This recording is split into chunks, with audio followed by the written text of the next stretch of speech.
কৌশিকের স্পর্শে মায়ের নিঃশ্বাস থেমে গেল এক মুহূর্তের জন্য। কৌশিক তখনও কিছু বলেনি, শুধু মুচকি হাসছে। মায়া লজ্জায় গালের কোণে হালকা টোল পড়ে গেছে, চোখ দুটো এক মুহূর্তের জন্য সরাচ্ছে না। কৌশিক এভাবে তাকিয়ে থাকে, এভাবে চুল ছুঁয়ে দেওয়া সবকিছু মায়ের গাল লাল হয়ে উঠল। নিজেকে সামলাতে নিতে নিতে কৃত্রিম বিরক্ত ফুটিয়ে ভুরু কুচকে বলল, এভাবে কি দেখছেন শুনি?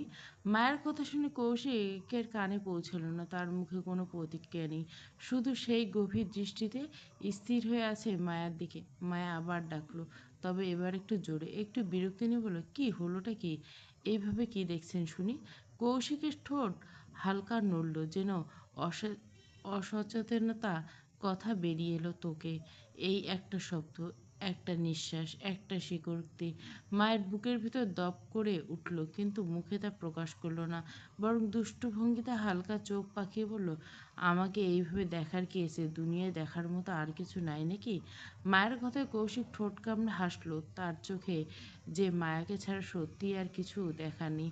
হঠাৎ খুব ধীরে, খুব নরম স্বরে, প্রায় ফিস ফিস করে সুর তুলল, তোমায় দেখতে দেখতে আমি যেন অন্ধ হয়ে যাই, দুনিয়াতে তুমি ছাড়া কিছুই দেখার তো আর নাই।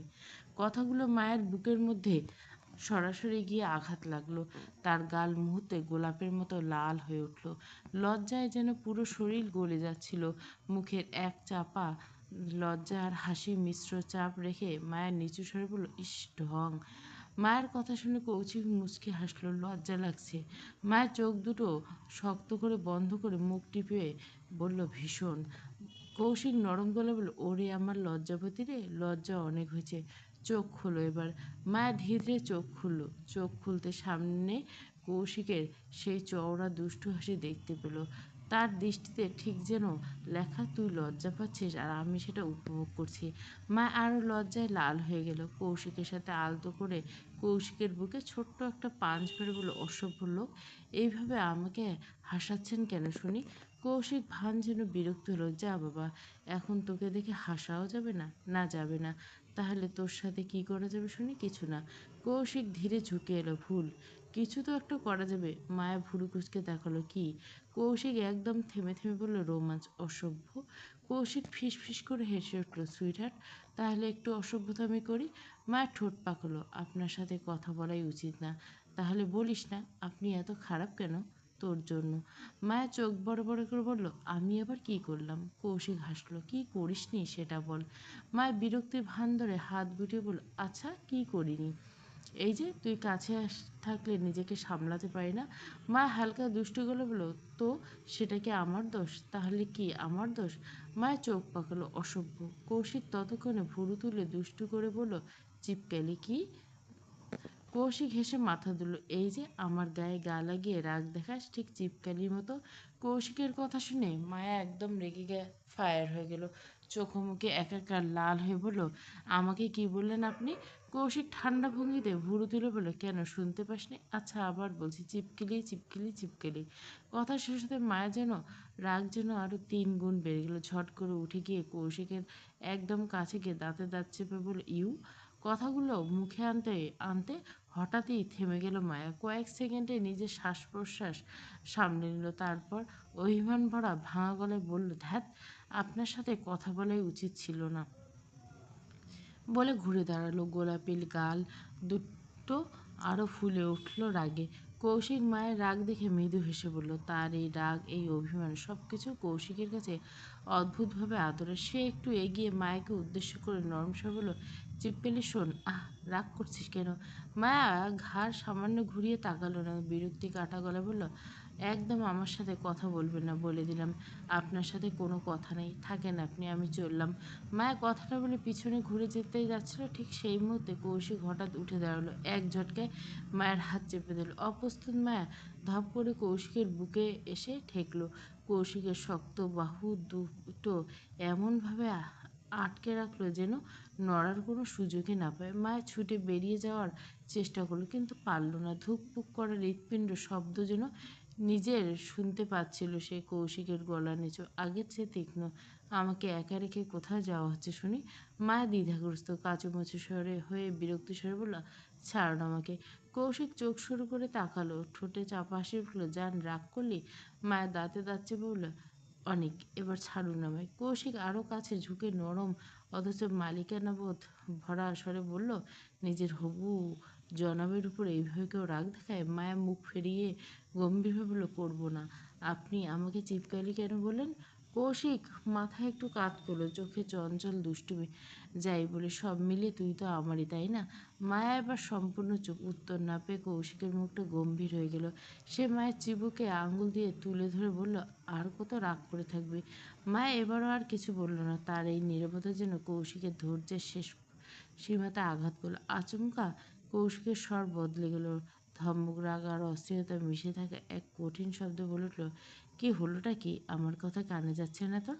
কৌশিকের গলায় এতটাই কড়া শুনে ধমকে বুক কেঁপে উঠল। আচমকা ধমকে যেন মায়ের পৃথিবীটা থেমে গেল। মায়া চমকে উঠল, শরীরটা কেঁপে উঠল হঠাৎ। ভয়ের চোটে তার চোখ দুটো ভিজে উঠল, আর এক মুহূর্তে দুটো ফোঁটা নোনা জল গড়িয়ে পড়ল গাল বেয়ে। এই দৃশ্যটা কৌশিকের চোখে পড়তে সে স্তব্ধ হয়ে গেল।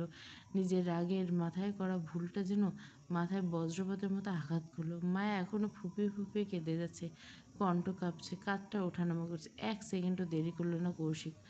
তড়িঘড়ি করে সে মায়ের দুগাল নিজের হাতে মুঠোয় নিয়ে নরমভাবে চোখের পানি মুছে দিল। তারপর হালকা জোরে মায়েকে নিজের বুকের সাথে জড়িয়ে এনে মাথাটা চেপে ধরে বলল, আরে ইয়ার, সরি সরি সরি, পাগলি, এই সামান্য ধমকে কে কাঁদে নাকি? মায়া ভেজা কান্না কণ্ঠে দম আটকানো কান্নার স্বরে জবাব দিল, আপনি অনেক খারাপ, অনেক অনেক বেশি খারাপ আপনি। কৌশিক নিঃশ্বাস ছেড়ে মায়ের মুখটা আলতো করে উপরে তুলল, দুই আঙ্গুলের নরম স্পর্শে আবার তার গাল মুছিয়ে দিল। ভরাট কণ্ঠ অনুতপ্ত স্বরে বলল, সরি জান, আমি আমার ভুলের জন্য সত্যি অনুতপ্ত। দেখ, এখন তোকে আর কখনো ধমক দেবো না, প্রমিস। প্লিজ রাগ করিস না। মায়ের ঝাপসা চোখ তুলে তার দিকে তাকালো, চোখগুলো এখনো কাদা ভেজা। সে আস্তে করে বলল, সত্যি? মায়া মাথা নিলে দ্রুত বলল, সত্যি সত্যি সত্যি। মায়া নাক টেনে একটু সোজা হয়ে দাঁড়ালো, তাহলে আমি কান্না থামাচ্ছি, কিন্তু যদি এরপর থেকে আরেকবার ধমক দেন তাহলে কিন্তু এবারে চেয়েও বেশি জোরে জোরে কাঁদবো, বলে দিলাম। মায়ের কণ্ঠে হালকা ক্ষোভ আর নরম কান্নার মিশ্রণ শুনে কৌশিক হঠাৎ ফিক করে জোরে জোরে হেসে উঠল। হাসি থামাতে থামলো। আরে বাবা, বললাম তো আর ধমক দেবো না, এবার কান্না থামা, পাগলি মেয়ে একটা। মায়া কেবল হালকা করে মাথা নেড়ে কান্না থামালো। কৌশিক আবার তার হাতে হাত দিয়ে নরমভাবে চোখের পানি মুছে দিল। এরপর মায়ের ছোট্ট হাত ধরে তাকে আলতো করে দোলনায় বসিয়ে দিয়ে বলল, মায়া, চোখ বন্ধ কর। মায়ের কণ্ঠ কেঁপে উঠল, নরম স্বরে বলল, কেন? কৌশিক হেসে বলল, আরে কর না, বিশ্বাস কর, দেখবি তোর ভালো লাগবে। মায়া একটু হেসে বলল, ঠিক আছে, বলে সে চোখ বন্ধ করে নিল। কৌশিক ধীরে ধীরে পকেটের দিকে হাত বাড়ল, কিছু বের করলো, আর মায়ের সামনে পকেটটি ধরে বলল, এবার চোখ খোল। মায়া ধীরে ধীরে চোখ খুলল। চোখ খুলতে সে চমকে উঠল, চোখ বড় বড় হয়ে গেল। বিস্ময়ের সঙ্গে বলল, ওয়াও, গিফট আমার জন্য? কৌশিক মুচকি এসে বলল, তো আর কার জন্য আনবো শুনি? তুই ছাড়া আমার কে আছে ডেকে বল, খুলে বল। দেখ, কৌশিককে দেখে মায়ের খুশিতে আত্মহারা। কৌশিকের হাত থেকে ছোট্ট প্যাকেটটা নিয়ে সে এক মুহূর্ত দেরি না করে টান দিয়ে উপরে রাখা কাগজ ছিঁড়ে ফেলল। ছেঁড়া র্যাপারের ভেতর থেকে যখন চকচক রঙের ছোট চিকন একটা পায়েল বেরিয়ে এলো, তা দেখে মায়ার অবাক হয়ে গেল। তার মুখে আনন্দে বিশেষ চোখে শিশুসুলভ আনন্দে বলে উঠল, ওয়াও, কি কিউট এটা!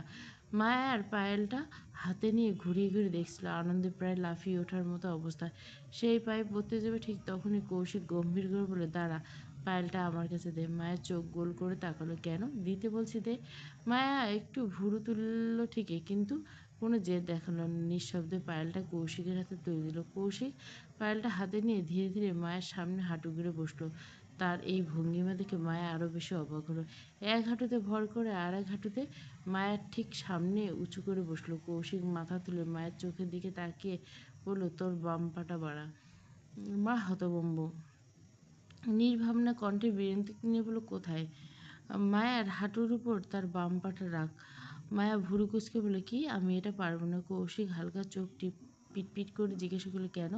মায়া নিচু স্বরে বলল, আপনি আমার বড়, আমি আপনার উপর কীভাবে পা রাখতে পারি? কৌশিক মুচকে এসে মাথা নাড়ল, দীর্ঘশ্বাস ফেলে একটু নাটকীয় ভঙ্গিতে, হায় রে, কয়দিন পর যে আমার এতটুকু বলে কৌশিক থেমে গেল। মায়া বিস্ময়ে জিজ্ঞেস করলো, কি? কিছু না। আরে এত কথা বলিস না তো, পাটা বাড়া তো। সত্যি দি, কিছু হবে না তো। কৌশিক হেসে বলল, আরে পাগলি, কি হবে? কিছুই হবে না। তুই শুধু পাটা রাখ আমার হাঁটুর উপর। মায়ের লাজুক চেহারা নিয়ে তার বাম পা ধীরে ধীরে কৌশিকের হাঁটুর উপর রেখে দিল। কৌশিক মুচকি এসে তাকালো তার দিকে। এক পা বাড়িয়ে আঙ্গুলের কোমল স্পর্শ দিয়ে যে মায়ের পায়ে আলতা করে স্পর্শ করলো। মায়া হঠাৎ মৃদু কেঁপে উঠল, শরীরটা লঘুভাবে শিউরে উঠল, গায়ে অজান্তে রোমাঞ্চ ছড়িয়ে পড়ল। কৌশিক আস্তে আস্তে লাল রঙের পায়েলটা মায়ের পায়ে পরিয়ে দিল। পায়েলটা ঠিকভাবে বসার সঙ্গে সঙ্গে সে আর এক হাত দিয়ে মায়ের ডান পাটাও তুলে হাঁটুর উপর রাখলো। দুই হাত দিয়ে আলতো করে ধরলো মায়ের পা দুটো। সাথে সাথে হালকা ঝুঁকে কৌশিক মায়ের পায়ে মৃদু করে কয়েকটা চুম্বন খেলো। মায়ের ঠোঁটের ঠোঁটের স্পর্শে মায়া আরও পুরো শরীর শিউরে উঠল, গায়ের প্রতিটা লোম অজান্তে দাঁড়িয়ে গেল। লাজুক হয়ে চোখ স্বাভাবিক বন্ধ করে বলল, কৌশিক মুচকে এসে বলল, চোখ বন্ধ করতে রাখতে হবে না, চোখ খোল। মায়া আস্তে আস্তে চোখ জোড়া করলো। তার চোখে লজ্জা আর আনন্দের মিশ্রণ দেখা যাচ্ছিল। কৌশিকের চোখে হাসি নিয়ে জিজ্ঞাসা করলো, পায়েলটা পছন্দ হয়েছে তোর? মায়া চোখ উজ্জ্বল নিয়ে হেসে বলল, খুব খুব খুব।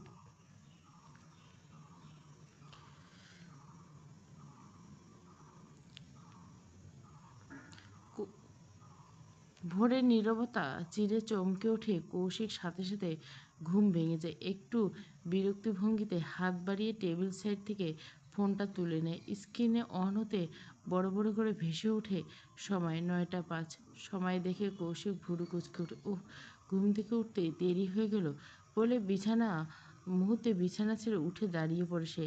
তার সময় নেই, অফিসে আজ দেরি হয়ে যাবে।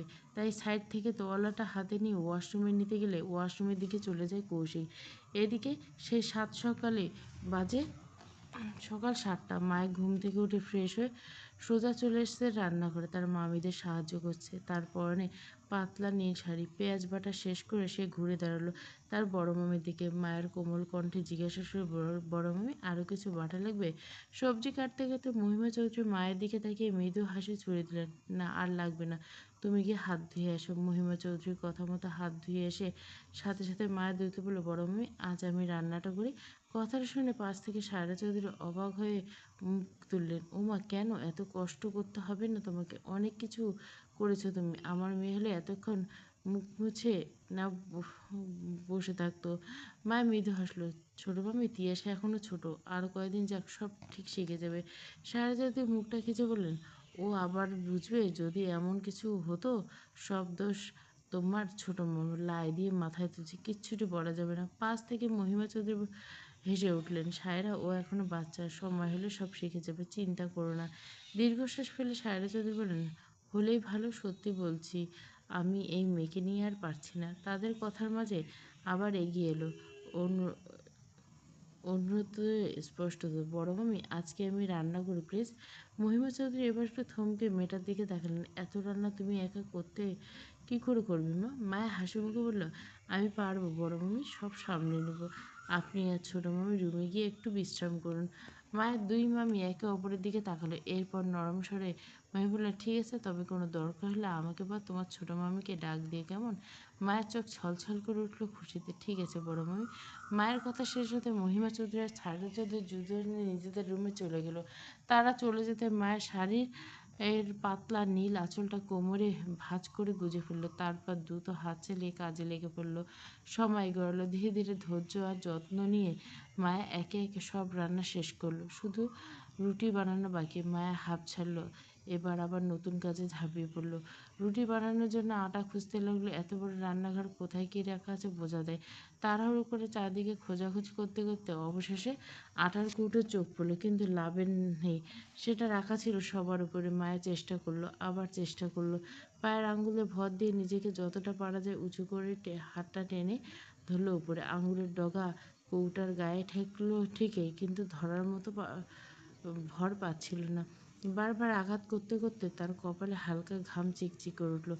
সেই মুহূর্তে একটা উষ্ণ হাত হঠাৎ এসে থামে তার কোমরে। মায়ের মুহূর্তে শিউরে উঠল, শরীর কেঁপে উঠল, হৃৎপিণ্ডটা এক লাফে গলায় উঠে এলো। ধীরে, ভয় আর বিস্ময়ে মাঝামাঝি এক দ্বিধায় পিছনে তাকালো সে। কণ্ঠে কাঁপন তুলে বলল, এ কে আপনি? পেছনে দাঁড়িয়ে থাকা মানুষটি খুব শান্ত গলায় বলল, হ্যাঁ আপনি। আমি। মায়া মুখ লাল হয়ে গেল আকস্মিকতে। কি করছেনটা কি? নিচে নামান, কেউ দেখে ফেলবে তো। কৌশিক এক মুহূর্তে মায়ের কোমরটা আরো শক্ত করে ধরে আরো একটু উঁচুতে উঠিয়ে বলল, এত কথা না বলে কি পারবি পার। মা আতঙ্কে উঠে হাত বাড়িয়ে কৌটোটা ধরে ফেলল। এবার নিচে নামান আমায়। কৌশিক ধীরে ধীরে তাকে নামিয়ে দিল ঠিক পায়ের গোড়ালির মেঝেতে। এ, ছোঁয়া মাত্র চোখ নিচু হয়ে লজ্জায় ফিসফিস করে বলল, থ্যাঙ্কস। কৌশিক দু হাতে বুকের সামনে গুজে ভুরু কুঁচকে তাকালো মায়ের দিকে। শুধু থ্যাঙ্কস? মায়ের মুচকে সে আর চোখে তাকালো। সেই দৃষ্টিতে লজ্জা খেলছিল। হ্যাঁ, শুধু থ্যাঙ্কস। কথাটা বলে সে জায়গা মতো কৌটোটাকে রেখে ঘুরতে হঠাৎ কৌশিক বাড়ি দিল হাতটা। মুহূর্তের মধ্যে তার আঙ্গুল ছুঁয়ে গেল মায়ের পেট, তারপর কোমর। শক্ত এক টানে তাকে নিজের দিকে টেনে নিল। এক হোঁচট খেয়ে মায়া সোজা গিয়ে পড়ল কৌশিকের বুকের উপর। তার শ্বাস আটকে গেল, চোখ বিস্ময়ে বড় বড় হয়ে গেল। কৌশিকের বুকটা নিঃশ্বাসে হালকা ওঠানামা করছে, আর সেই শ্বাসগুলোর উষ্ণতা মায়ের গালে জ্বালা ধরছে। কৌশিক আরো শক্ত করে তাকে কাছে টেনে ধরে মুখটা একটু ঝাঁকিয়ে আনলো মায়ের মুখের সামনে। থ্যাঙ্কসে হবে না, আমার কিচ্ছাই। মায়ের গলা শুকিয়ে গেল, বুকের ভেতর ধকধক করে উঠল হৃদস্পন্দন। চোখ নামিয়ে নিল সে, কিন্তু কৌশিকের হাতের টান থেকে বেরোনোর শক্তি পেল না। মায়া মুচড়ে উঠল, চোখে সামান্য লজ্জার ছোঁয়া, তার শরীরে কিছুটা অস্থিরতা। কি করছেন? ছাড়ুন আমায়, এখনো অনেক কাজ বাকি। ছেড়ে দিব? মায়া মাথা নেড়ে বলল, হ্যাঁ ছাড়ুন। কৌশিক মায়ের মুখের দিকে সামান্য ঝুঁকে পড়ল, চোখে কৌতূহল, ঠোঁটে হালকা হাসি নিয়ে বলল, সত্যি ছুটতে চাস? হ্যাঁ ছাড়ুন আমায়। কৌশিক তার মুখের সামনে কাছে আরো এগিয়ে এসে কৌশলময় বলল, তাহলে আমার এই ঠোঁট কড়াক করে একটা কিসি খা। কৌশিকের কথা শুনে মায়ের সঙ্গে সঙ্গে লজ্জায় মাথা নিল। ইস, কি হলো দে, পারবো না আমি। তাহলে আমিও তোকে ছাড়তে পারবো না। মায়ের কপাল কুঁচকে এলো, চোখে সামান্য বিরক্তি আর লাজের মিশ্রণে বলল, কেউ চলে আসবে তো আসুক। উফ না, এক ছাড়েন তো। ছাড়তে পারবো না তো? আজব তো, আমার কথা নকল করে কেন? আজব তো, আমার কথা নকল করে কেন? মায়া কপালে ভাঁজ ফেলে বলল, অসভ্য। কৌশিক হেসে বলে, কিসি দে, তাহলে সাথে সাথে ছেড়ে দেবো, আর না হলে নকল করবো। ইস রে, কি হলো, দিবি না? না দিলে আমিও ছাড়বো না। মায়ের ভুরু জোরে কুঁচকে লাজুক স্বরে বলে, চোখ বন্ধ করুন। কেন? করতে বলছি কারণে। ঠিক আছে বলে কৌশিক চোখ বন্ধ করলো। মায়া ছোট্ট হাসি ফুটল, আর সঙ্গে সঙ্গে সে দুহাত বাড়িয়ে কৌশিকের গাল আলতো করে ধরল। নিজের দিকে আরেকটু টেনে এনে মায়ের কৌতূহলে ছোঁয়ায় তার চোখ দুটো দুটো চুমু খেলো। চুমুর সাথে সাথে কৌশিকের আর গাল থেকে হাত সরিয়ে লজ্জায় নিজের শাড়ি আঁচলে মুখ গুছিল। কৌশিক কয়েক মুহূর্তের জন্য স্তব্ধ রইল। মায়ের চিকন ঠোঁটের স্পর্শ তার মনের অচেতন উষ্ণতার ঢেউ তৈরি করে দিল। ধীরে ধীরে কৌশিক চোখ মেলে মায়ের দিকে তাকায়, আর দুষ্টু স্বরে বলে, ঠোঁটে না দিতে বললাম? মায়ের ভুরু কুঁচকে উত্তর দিল, একটা চাইছিলেন, দুটো দিলাম, দুটোই দিছে, এবার ছাড়ুন তো। কিন্তু আমি তো মায়ের সঙ্গে সঙ্গে কৌশিকের ঠোঁটের উপর আলতো আঙুল রেখে বলল, প্লিজ কৌশিক ভাই, অনেক হয়েছে, এবার আমাকে ছাড়ুন, অনেক কাজ বাকি আছে। কৌশিক ধীরে ধীরে হাত সরিয়ে নিল, ঠোঁট থেকে মায়ের আঙুল সরিয়ে বলল, ঠিক আছে, এবারের মতো ছেড়ে দিলাম। বলে কৌশিক মায়াকে ছেড়ে দিল। কৌশিকের শক্তপোক্ত হাতের বাঁধন থেকে মুক্তি পাওয়ার পর মায়া কয়েকবার জোরে জোরে শ্বাস নিল। এক ঝলক সে ঘ্রাণ নিল কৌশিকের উপস্থিত উষ্ণতা। আর কৌশিক হালকা হাসি মুখে বলল, তা তুই রান্নাঘরে? না মানে তুই রান্নাঘরে কি করছিস? কেন, আসতে পারি না? হ্যাঁ অবশ্যই। আচ্ছা, আম্মু আর কাকি কোথায়? মায়া আটার কৌটোটা খুলে আটা একটা বাটিতে রাখার রাখার কাজ করতে করতে বলল, এখানে কেউ নেই। তা তো দেখতে পাচ্ছি, কিন্তু কেন? কারণ আমি বড় মামি আর ছোটো মামিকে রুমে পাঠিয়ে দিয়েছি, তাই। কেন, সেটা তো বলবি নাকি? মায়ের গ্যাসের চুলা থেকে আগে থেকে গরম পানি রাখা পাতিলটা নামিয়ে নিল। সেখান থেকে গরম পানি একটু ঢালতে ঢেলে বলল, দেখতে পাচ্ছেন না, আজকে আমি রান্না করছি, তাই এখানে কেউ নেই। মায়ের কথা শুনে কৌশিক বেশ অবাক হয়ে রইল, চোখ বড় বড় করে তাকে বলে, কি, তুই রান্না করছিস? হ্যাঁ। কৌশিক আবারও অবাক হয়ে বড় বড় চোখ করে বলল, সত্যি? হ্যাঁ সত্যি। তা কী কী রান্না করলি শুনি? এখানে যা যা দেখতে পাচ্ছেন সব। আম্মু তাড়াতাড়ি কিছু খেতে দাও, না হলে অফিসে যেতে লেট হবে। কথাটা বলে সেই মুহূর্তে রান্নাঘরের দরজার সামনে হাজির রোহিত। সামনে যা দেখলো তা দেখে অবাক হয়ে গেল। এ কি, তোমরা দুজনে এখানে? কৌশিক ভুরু কুঁচকে তাকে বলল, তো। রোহিতকে দেখে মায়ের হাসি মুখে বলল, ভাইয়া আপনি টেবিলে গিয়ে বসুন, আমি খাবার নিয়ে এসেছি। রোহিত বাইরে থেকে জিজ্ঞাসা করলো, তুমি কেন? বড় আম্মু আর আম্মু কোথায়? মায়া হালকা নাজুক হাসি দিয়ে উত্তর দিল, কেউ নেই, আজকে আমি রান্না করছি, আপনি টেবিলে বসুন, আমি খাবার নিয়ে আসছি। কথাটা বলার পর মায়া একটু থেমে গেল, কৌশিকের দিকে তাকিয়ে বলল, আপনিও তো একটু পরে অফিসে যাবেন তাই না? রোহিত ভাইয়ের সাথে আপনিও গিয়ে বসে পড়ুন, আমি খাবার নিয়ে এসেছি। পাশ থেকে রোহিত দুষ্টু স্বরে বলল, কৌশিক ব্রো চলে আসো, অনেক দেখে ফেলেছো, এত দেখেও না, পরে নিজের জিনিসের উপর নিজেরই নজর লেগে যাবে দেখো। রোহিতের এমন কথায় মায়ের লজ্জা পেয়ে গেল। এদিকে রোহিতের কথা শুনে কৌশিক হালকা রাগ ভরে তেড়ে গেল। তবে রে, কৌশিক তেড়ে আসতে দেখে রোহিত সঙ্গে সঙ্গে উল্টো ঘুরে দৌড় দিল।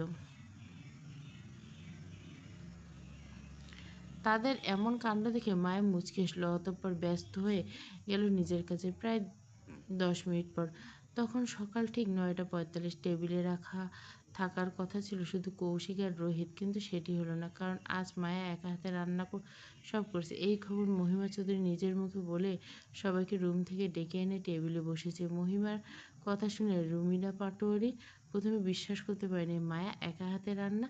নিজের মেয়েকে ঘরে হাজারবার ডাকলো, রাগে চোখ লাল করে ওঠে। কথা শুনিয়ে যার দিয়ে কাজ করানো যায় না, সেই মেয়ে নাকি পাটোয়ারি বাড়ি ছেড়ে আর চৌধুরী বাড়ির সব সদস্যর জন্য 12 পদের রান্না করছে। অবিশ্বাস্য ভরা চোখ নিয়ে তিনি নিচে নেমে এলেন। নিচে এসে তা দেখলেন, তাতে আরও হতবাক হয়ে দাঁড়িয়ে। টেবিল জুড়ে থালা বাসন সাজানো, আর তার মধ্যে রাখা সুগন্ধ ভরপুর খাবার, আর এক সাইডে তার মেয়ে মায়া দাঁড়িয়েছে। চৌধুরী বাড়ির সবাই তখন টেবিলে বসে আছে, তাদের সাথে বসে আছে রুবিনা পাটোয়ারি, কিন্তু তার মুখে কোনো কথা নেই, শুধু বিস্ময়ে বড় বড় চোখ মেলে তাকিয়ে আছে নিজের মেয়ের দিকে। মায়ের চোখে যখন এই বিস্ময় ধরা পড়ল, তখন ঠোঁটের কোণে দুষ্টু হাসি ঝিলিক উঠল। ধীরে ধীরে মায়ের কাছে এগিয়ে গিয়ে কানের কাছে মৃদু ঝুঁকে মৃদু স্বরে বলল, কি হলো আম্মু, এমন করে কি দেখছো শুনি? রুবিনা পাটোয়ারি ভুরু কুচকে মায়ের দিকে তাকালেন। এইসব কিছু তুই রান্না করছিস? মা ঠোঁটের কোণে মুচকি হাসি টেনে বলল, কোনো সন্দেহ আছে? মায়ের মুখে অবিশ্বাসের ছাপ এখনও রয়ে গেছে। তিনি আড়ালে মায়ের কান হালকা করে চিমটি কেটে নিজের দিকে টেনে নিলেন। কই, আমাদের তো কখনো এত খাবার কি বলি, সামান্য একটা ডিম ভাজি ঠিকমতো ভেজে খাওয়াস নি, আর আজ এখানে 12 পদের রান্না? মায়ের হালকা চোখ টিপে জবাব দিল, তাহলে আজ মন ভরে খেয়ে নাও, আর চেক নাও আম্মু, নিজের মেয়ের হাতের স্বাদে ভরা সুস্বাদু খাবার। রুবিনা পাটোয়ারি আবারও কান টান দিলেন, তবে এবার একটু জোরে। তবে রে, ও আম্মু কি করছো, লাগছে তো? মা মেয়ের এই খুনসুটিতে হঠাৎ রোহিত ধৈর্য হারিয়ে বলল, আর কত অপেক্ষা করব ভা? রোহিতের কথা শেষ হওয়ার আগে কৌশিক তীক্ষ্ণ রাগান্বিত দৃষ্টি ছুড়ে দিল তার দিকে। চোখে সেই দৃষ্টি পড়তে রোহিত হকচকে গলা পরিষ্কার করল, মায়া। মায়া তখন খাবার একে একে টেবিলে সাজিয়ে রোহিতের দিকে তাকিয়ে হালকা ভুরু তুলে বলল, এই তো দিচ্ছি ভাইয়া। তারপর ধীর ভঙ্গিতে সে সবার প্লেটে খাবার বাড়তে লাগলো। টেবিল জুড়ে শুধু থালা চামচের শব্দ, সবাই নিজ নিজ খাবারে মগ্ন, সবাই খাচ্ছে, শুধু মায়া ছাড়া। মায়া এক কোণে চেয়ারের উপর হাত রেখে দাঁড়িয়ে সবার মুখের দিকে তাকিয়েছে। নিজের রান্না নিয়ে সবার প্রতিক্রিয়া দেখার এক অদ্ভুত কৌতূহল যেন তার চোখে ভেসে উঠছে। এমন সময় আশরাফ চৌধুরী ভাতের গ্লাস মুখে তুলে মায়াকে ডাকলেন, মায়া শোন। মায়া দ্রুত সাড়া দিল, জি বড় মামা, কিছু লাগবে?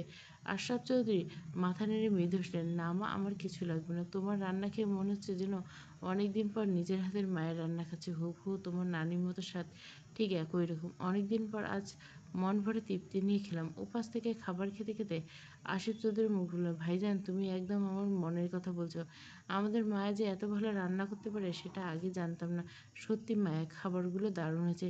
দুই মামার এমন প্রশংসা শুনে মায়ের ঠোঁটের নরম এক মুচকি হেসে ফুটে উঠল। ঠিক তখনই মহিমা চৌধুরী রুবিনা পাটোয়ারির দিকে তাকিয়ে কৌতূহল ভরা স্বরে বলে উঠল, রুবিনা, তুমি তো কোনো দিন বলনি তোমার মেয়ে এত ভালো রান্না করতে পারে। মহিমার কথা শুনে রুবিনা পাটোয়ারি একটু অবাক হলো। আসলে ভাবি, হয়েছেটা কি, আমি আজই জানতে পেলাম আমার মেয়ে যে এত ভালো রান্না করে, এটা আমার জানা ছিল না। ওপাশ থেকে সায়রা চৌধুরী খাওয়া থামিয়ে অবাক স্বরে বললেন, মানে? এক মুহূর্তে থেমে আবারও বলল, যাকগে, আমি বরং আমার খাবার শেষ করে নিই। টেবিলে আবার খাবারের শব্দও ফিরে এলো। সবাই নিজেদের মতো নিজের প্লেটে ডুবে আছে। মায়া এখনও একপাশে দাঁড়িয়ে আছে চেয়ারে, পিঠে হাত দিয়ে। সবার প্রশংসা, তার চোখ চিকচিক করছে। ঠিক তখনই মহিমা চৌধুরী মুখ তুলে বলল, মায়া, তুমি এখানে দাঁড়িয়েছ, আমাদের সাথে বসে খেয়ে নাও না। মায়া মাথা নেড়ে বলল, না বড় মামি, একটু পরে খাবো, আপনারা খান। মহিমা চৌধুরী মৃত্যু হাসলেন, ঠিক আছে মা, তোমার যা ইচ্ছা। তারপর আর কেউ কোনো মন্তব্য করলো না। টেবিল জুড়ে আবার নীরবতা নেমে এলো, শুধু খাওয়ার শব্দ। সবাই খাবারে ডুবে গেল। ঠিক সে সময় রুমিনা পাটোয়ারি এক পাশে বসা কৌশিকের তাকে যে করলাম, শুনলাম তুমি নাকি তোমার আব্বুর কোম্পানিতে জয়েন করছো। কৌশিক ভদ্রভাবে সোজা হয়ে বলে, হ্যাঁ পপি, মাত্র একদিন হলো যোগ দিয়েছি। রুবিনা মাথা নিয়ে জানতে চাইল তা কেমন কাটলো জীবনের প্রথম অফিস। কৌশিক হালকা হাসলো, এই তো ফুপু, আলহামদুলিল্লাহ ভালো। ভালো হলেই হলো, এদিক সেদিক না তাকে মন দিয়ে কাজ করো। কৌশিক সম্মানের সাথে বলল, জি ফুপু, দোয়া করবেন। রুবিনের স্নেহমাখা কণ্ঠে উত্তর দিল, হ্যাঁ অবশ্যই। এরপর আর কেউ কারোর সাথে কোনো কথা বলল না। প্রায় 15 মিনিট পর সবাই আদা খাওয়া অবস্থায়, আহ, আর মায়া মাঝখানে এসে বসে নিজেও খাওয়া শেষ করে ফেলছে। ধীরে ধীরে সবাই টেবিল ছাড়লো। এখন সবাই খাওয়া দাওয়া সেরে হল রুমের সোফায় বসে গল্প মশগুল। এদিকে কৌশিক আর রোহিত একটু আগে অফিসের উদ্দেশ্যে বের হয়ে গেছে। যাওয়ার আগে কৌশিকের এত মানুষের ভিড়ে দাঁড়িয়ে থাকা মায়ের দিকে এক ঝলক তাকিয়েছিল। মাত্র কয়েক সেকেন্ডের চোখাচোখিতে কৌশিকের ঠোঁট সামান্য নেড়ে চোখের ইশারায় মায়ের দিকে ছুড়ে দিয়েছিল একটা ফ্লাইং কিস। কৌশিক অতি নিঃশব্দে দিয়েছিল, কিন্তু তার প্রভাব মায়ের বুকের ভেতরে এখনো ঢেউ তুলছে। মায়া অবচেতনভাবে সেই মুহূর্তে হেসেছিল, সেই হাসির রেশ এখনো তার চোখে মুখে ভাসছে। ঠিক তখনই সেই ঘোরটুকু ভেঙে দিল পরিচিত এক কণ্ঠ। উপর থেকে রুমিনা পাটোয়ারি ডাক দিলেন, মায়া, মায়া। মায়া চমকে উঠে দ্রুত নিজেকে সামলে নিল, নিচ থেকে একটু জোরে বলল, হ্যাঁ আম্মু বলো, একটু উপরে আয় তো। ঠিক আছে আম্মু, আমি আসছি বলে সিঁড়ি দিয়ে উপরে উঠে নিজের রুমে, মায়ের রুমে প্রবেশ করলো। দরজা ঠেলে ভেতরে ঢোকার সাথে সাথে রুবিনা চৌধুরী প্রশ্ন করে বসলেন, তোমার সব কিছু গোছানো আছে? মায়া মায়ের প্রশ্নে ছোট্ট করে জবাব দিল, হ্যাঁ। রুবিনা পাটোয়ারি নরম স্বরে বললেন, আমরা এখনই বের হবো। মায়া বিস্মিত হয়ে বলল, এখনই কেন? বিকেলে যাই না? দিকে যাই না আম্মু। রুবিনা চোখ কুঁচকে গেল, না, বাড়িতে আমার কিছু কাজ আছে, আর সামনে তোমার পরীক্ষা, এই নিয়ে তোমার মাথায় একটু চিন্তা নেই। আছে আম্মু, কিন্তু কোনো কিন্তু টিন্তু নয়। ফ্রেশ হয়ে রেডি হয়ে নিচে চলে এসো। মায়া বাধ্যমের মতো মাথা নেড়ে বলে, ঠিক আছে আম্মু। মায়ের মুখের কথা শেষ হতে রুবিনা পাটোয়ারি আর কোনো কথা বাড়ালেন না। সাইড টেবিল থেকে ছোট্ট হ্যান্ডব্যাগটা তুলে সোজা রুম থেকে বেরিয়ে গেলেন। রুম থেকে মা বেরোতে মায়া রেডি হয়ে আর কাজে লেগে গেল। ফটাফট ফ্রেশ হয়ে শাড়ি খুলে 3 পিস পরে নিল। তারপর হালকা ঝাপসা মেকআপে মুখটা সাজলো। সব শেষে কালো কালার বোরখা পরে গায়ে চাপলো। রেডি হতে তার সময় লাগলো মাত্র 4-5 মিনিট। তারপর সাইড থেকে জামা কাপড়ের ছোট্ট ব্যাগটা হাতে নিয়ে রুম থেকে বের হয়ে সিঁড়ি বেয়ে নিচে নেমে গেল। এদিকে রুবিনা পাটোয়ারি হলরুমে বসে গল্প করছিল মায়া আসা পর্যন্ত। যেই না মায়াকে পুরোপুরি রেডি অবস্থায় দেখে সঙ্গে সঙ্গে উঠে দাঁড়ালেন। সবাইকে উদ্দেশ্য করে বললেন, তো ভাইজান, আজ আমরা আসি। আশরাফ যদি মুখ তুলে বললেন, এখনই চলে যাবে? বিকেলে না হয় যাস? রুবিনা শান্ত স্বরে উত্তর দিলেন, না ভাইজান, বাড়িতে আমারও কিছু কাজ আছে, আর আপনি তো জানেন মায়ের পরীক্ষা মাত্র আর 1 মাস বাকি, তাই আগামী 1 মাস কোথাও যাওয়া হবে না। আশরাফ মাথা নেড়ে বলল, ঠিক আছে, তুই যা ভালো মনে করিস। তাহলে আমি আজ উঠি ভাইজান। এই বলে রুবিনা পাটোয়ারি আর মায়া একে একে সবাইকে সালাম ওর বিদায় জানিয়ে বাড়ি ফেরার উদ্দেশ্যে বের হয়ে গেল। রাত 1টা। সারাদিন ফোন কয়টা ফোন দিছে আপনাকে? ওপাশ থেকে কৌশিক শান্ত স্বরে বলে, খেয়াল করিনি। আসলে আজকে অফিসের প্রচুর কাজের চাপ ছিল, তাই একটু বেশি ব্যস্ত ছিলাম। মায়া ভুরু কুচকে গম্ভীর হয়ে বলল, একদম বাহানা দিবেন না বলে দিলাম। কৌশিক হালকা হাসলো মায়াকে রাগানোর জন্য। আরে বাহানা দিতে চাবো না, বিদেশ থেকে আজ 3জন বড় বড় বিজনেস ওমেন, মানে 3জন মহিলা আমাদের কোম্পানির সাথে ডিল সাইন করতে এসেছে, আর এটা নিয়ে সারাদিন ব্যস্ত ছিলাম। মায়া একটু সরু চোখ করে স্বরে সন্দেহ মেশানো তীক্ষ্ণতা। ও আচ্ছা আচ্ছা, বিদেশি মহিলা তাই না? ও হ্যাঁ। কথা মায়া আরও কটাক্ষ ছুড়ে দিল, তাহলে তো দেখতে অনেক সুন্দর তাই না কৌশিক ভাই? হঠাৎ এক প্রকার মুখ ফসকে কৌশিক বলে ফেলে, হ্যাঁ।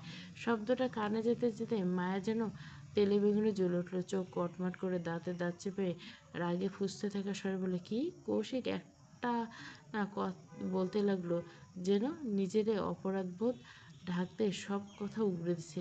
আরে না না, একদম দেখতে সুন্দর ছিল না, আর আমি ওদের কিচ্ছু দেখিনি। তোর বিশ্বাস হচ্ছে না তো? তাহলে শোন, ওরা সবাই টপ পরেছিল, সেটাও আমি দেখিনি। ওদের ফর্সা পেট আর নাভি দেখা যাচ্ছিল, সেটাও আমি দেখিনি। ওদের বুকের প্রায় অর্ধেক অংশ স্পষ্ট দেখা যাচ্ছিল, কিন্তু সত্যি বলছি, আমি তাও দেখিনি। এক কথায় বলতে গেলে আমি তাদের কিচ্ছু দেখিনি। মায়ের ফোনের ওপাশ থেকে দাঁড়িয়ে কৌশিকের এখান থেকে কথাগুলো শুনে রাগে টকবক করছে, তার গাল লাল হয়ে গেছে। নিজের রাগ সামলে দাঁতে দাঁত ছিল। আচ্ছা কিচ্ছুটি দেখে না ও, কি নিষ্পাপ। কৌশিক বিন্দুমাত্র লজ্জা না পেল। হ্যাঁ। মায়ের কটাক্ষ নিদান ছুড়ে দিল। কি নাদান। হ্যাঁ হ্যাঁ, কিচ্ছুটি বোঝে না একদম। কৌশিক একটু আগে কি বলেছে সেটা তার খেয়ালে পড়তে সে শুকনো ঢোক গেল। বিপদ, খুব বড় বিপদ। মুহূর্তে নিজের জিভে দাঁত কামড়ে বসলো। তারপর হালকা নরম স্বর বলল, আসলে মামা হয়েছেটা কি বলতে চেয়েছিলাম। কৌশিকের কথার মাঝখানে মায়া বলল, আপনি কি জানেন এই মুহূর্তে আমার সামনে থাকলে আমি আপনাকে কি উঠতাম। কৌশিক কিছু বুঝে উঠতে পারছিল না। ঠোঁটের কোণে জোরপূর্বক হাসি ধরে রেখে বলল, আমি জানি নিশ্চয় চুমু খেতে হ্যান্ডসাম বয় বলে কথা। মায় কটমাট তাকে বলে, চুমু খেতাম তাই না?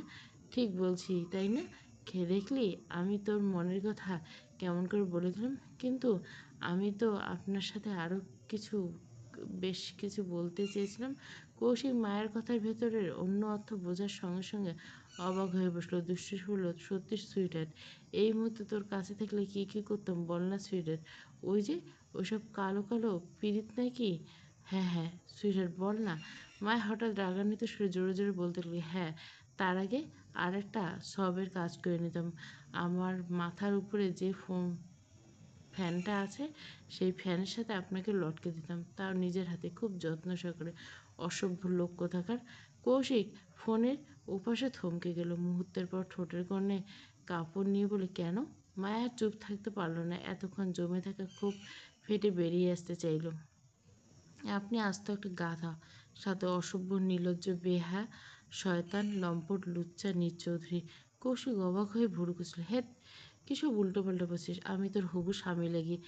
মায়া বিদ্রুপ স্বরে বলল, আসেন আপনার সম্মানে আমি বালতি ভরে দেয়। কত বড় লুচ্চা, সব কিছু দেখে আবার নিজের হবু।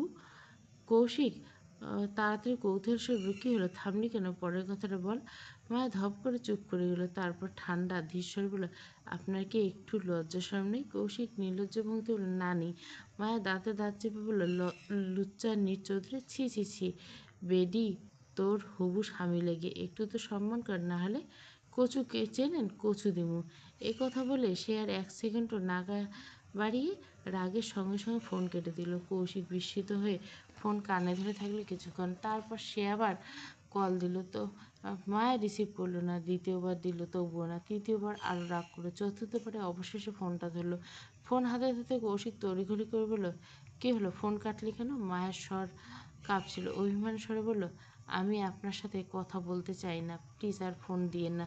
কৌশিক একটু থেমে বলল, সরি। মায়া চুপ, কোনো কথা বলল না। কৌশিক এবার নরম স্বরে আবার বলল, সরি সরি সরি। মায়া এবারও কিছু বলল না, কিন্তু ফোনের ওপাশ থেকে হালকা কান্নার গুনগুন শব্দ ভেসে আসতে লাগলো কৌশিকের কানে। কৌশিক হঠাৎ থমকে গেল।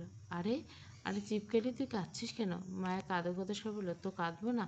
আরে ওটা তো আমি মজা করে বলছি। কিন্তু মায়ের কান্না আর অভিমান মিশ্রিত অবস্থায় একটু কড়া স্বরে বলল, আর একটা মিথ্যে ডায়লগ দিবে না, এক্ষুনি সব জায়গা থেকে ব্লক করে রাখবো বলে দিলাম। কৌশিকের ঠোঁটের কোণে দুষ্টু এক হাসি ফুটল। কর সুইটার, আই মিন ব্লক কর সুইটার। তোর স্লিম ফিগার না, মানে তোর ফোনে যেখানে মন চায় সেখানে ব্লক করে রাখ। ছুটানোর জন্য আমি তো আছি নাকি? এসব ছোটোখাটো বিষয় নিয়ে কৌশিক চৌধুরী কখনো ভাবে না। আর যদিও তুই ব্লক করে রাখে, সব ব্লক খুলে কীভাবে ভিতরে প্রবেশ করতে হয়, আই মিন সব ব্লক কীভাবে খুলতে হয়, এই কৌশিক চৌধুরী ভালো করে জানে। মায়া কান্নার মাঝে কৌশিকের কথা শুনে ভুরু কুঁচকাল।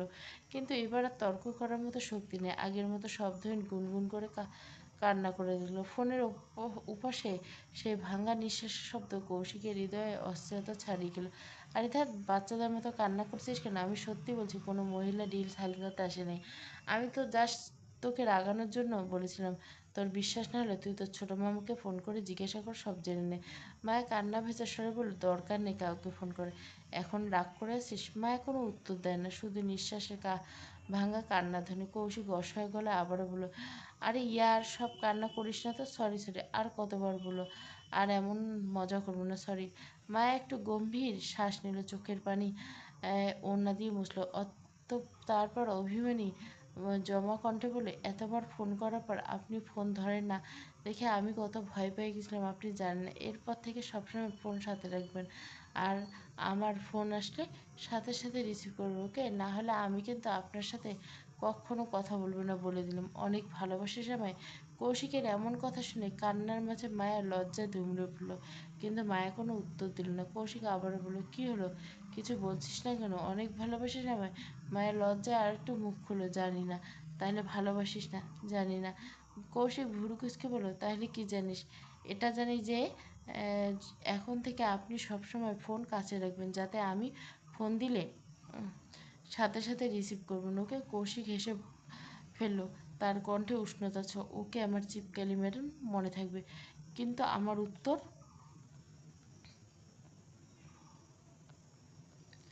কৌশিকের কথা শুনে মায়া একটু ভুরু কুঁচকাল। কিসের উত্তর? ফোনের পাশ থেকে কৌশিকের গলা নরম সুরিলা, অনেক ভালোবাসার সময়। হঠাৎ প্রশ্নে মায়ের গাল লাল হয়ে উঠল, লজ্জা পেল সে। আড়াল করে অদ্ভুত দুষ্টু স্বরে বলল, কিছু বললেন কৌশিক ভাই? ওপাশে কৌশিক ভুরু কুঁচকাল। বলছি যে ভালোবাসার সময়। হ্যালো হ্যালো, কী হলো মায়া? আমার কথা শুনতে পাচ্ছিস? হ্যাঁ, কী হলো? কথা বলছিস না কেন কৌশিক ভাই? আরে চিপকালি। ওদিকে মায়া ফোনের ওপাশে মুচকি মুচকি হাসকে শুনেও না শোনার ভান করে যাচ্ছে। কি বলছেন আপনি? আমি তো শুনতে পাচ্ছি না। ধ্যাত, মনে হয় নেটওয়ার্ক প্রবলেম। কৌশিক সেই মুহূর্তে ঠিক কিছু বলতে পারল না, কিন্তু তার আগে মায়া কলটা কেটে দিল। এক মুহূর্তে বাকরুদ্ধ হয়ে রইল কৌশিক। তারপর ধীরে ধীরে ঠোঁট কামড়ে হাসলো, গভীর স্বরে ফিসফিস করে বলল, আর কতদিন কতদিন পালাবি? একদিন না একদিন আমার কাছে বন্দি তো তোকে হতে হবে মায়া। কৌশিক ঠিক আবার মায়াকে কল দিতে যাবে, এমন সময় হঠাৎ দরজা ঠেলে ঘরে ঢুকলো রোহিত। ঢুকতে ঢুকতে জিজ্ঞেস করলো, ভাইয়া তুমি অফিস থেকে কখন আসলে? কৌশিক হালকা মুচকে আসলো, এই তো একটু আগে। তুই কখন আসলে? এই তো ভাইয়া মাত্র আসলাম। আজ এত দেরি কেন? ওই যে একটু কাজের চাপ বেশি ছিল, বুঝলাম। আচ্ছা যা, রুমে গিয়ে ফ্রেশ হ, আমিও হব। রোহিত সঙ্গে সঙ্গে প্রশ্ন করলো, হ্যাঁ যাব। কিন্তু ব্রো, তুমি এতক্ষণ আগে এসে এখনো ফ্রেশ হওনি? কৌশিক ঠোঁটের কোণে দুষ্টু হাসি, এমনি। রোহিত চোখ সরু করে, এমনি নাকি মায়ের সাথে ইটিস পিটিস? বাকিটা আর বলতে দিল না কৌশিক। তৎক্ষণাৎ গম্ভীর হয়ে বলল, যাবি নাকি আমার হাতে গরম গরম মাইর খাবি? রোহিত সাথে সাথে বলল, আরে আরে যাচ্ছি তো। নিজে ইটিস ফিটিস করবে আর আমি বললে দোষ? তবে রে, যা এখান থেকে। বাকিটা শেষ হলো না। রোহিত পলায়ন গতি দেখে 3 সেকেন্ডও নেয়নি দ্রুত ছাড়তে। এক হাত দৌড়ে নিজের রুম ঢুকে দরজা বন্ধ করলো। কৌশিক হেসে মাথা নাড়ল, মনে মনে বলল, পাগল। তারপর আলমারি থেকে একটা তোয়ালা নিয়ে ফ্রেশ হয়ে ওয়াশরুমে ঢুকলো। অনেকক্ষণ পর ওয়াশরুম থেকে বের হলো কৌশিক। সাদা টি শার্ট আর কালো পাতলা ট্রাউজার যেন তার পরিপাটি লাগছিল। ভেজা চুলগুলো তোয়ালে দিয়ে মুছে আঙুল টেনে 3-4 ইঞ্চি লম্বা চুল একটু স্টাইল করে নিল। অফিসে নানা রকমের খাওয়া দাওয়ার পেট ভরানো, কিন্তু ক্লান্তিতে শরীরের প্রতিটি কোণ জমেছে। ওয়াশরুমটা থেকে বের হতে বিছানার নরম গদিটা যেন তাকে ডাকছিল। কোনো কিছু না ভেবে বিছানার উপর ঢলে পড়ল কৌশিক। বালিশে মুখ না রাখা মাত্র সারাদিনের ক্লান্তি তাকে গ্রাস করলো। 2 মিনিটের সময় লাগলো না, চোখ ভেসে গেল ঘুমের গভীর অন্ধকারে। চৌধুরী বাড়ির নিঃশব্দ বাড়ি বাতাস বইছে, তবে নরম। আর কৌশিক ঘুমের আছে অবচেতন শান্তি।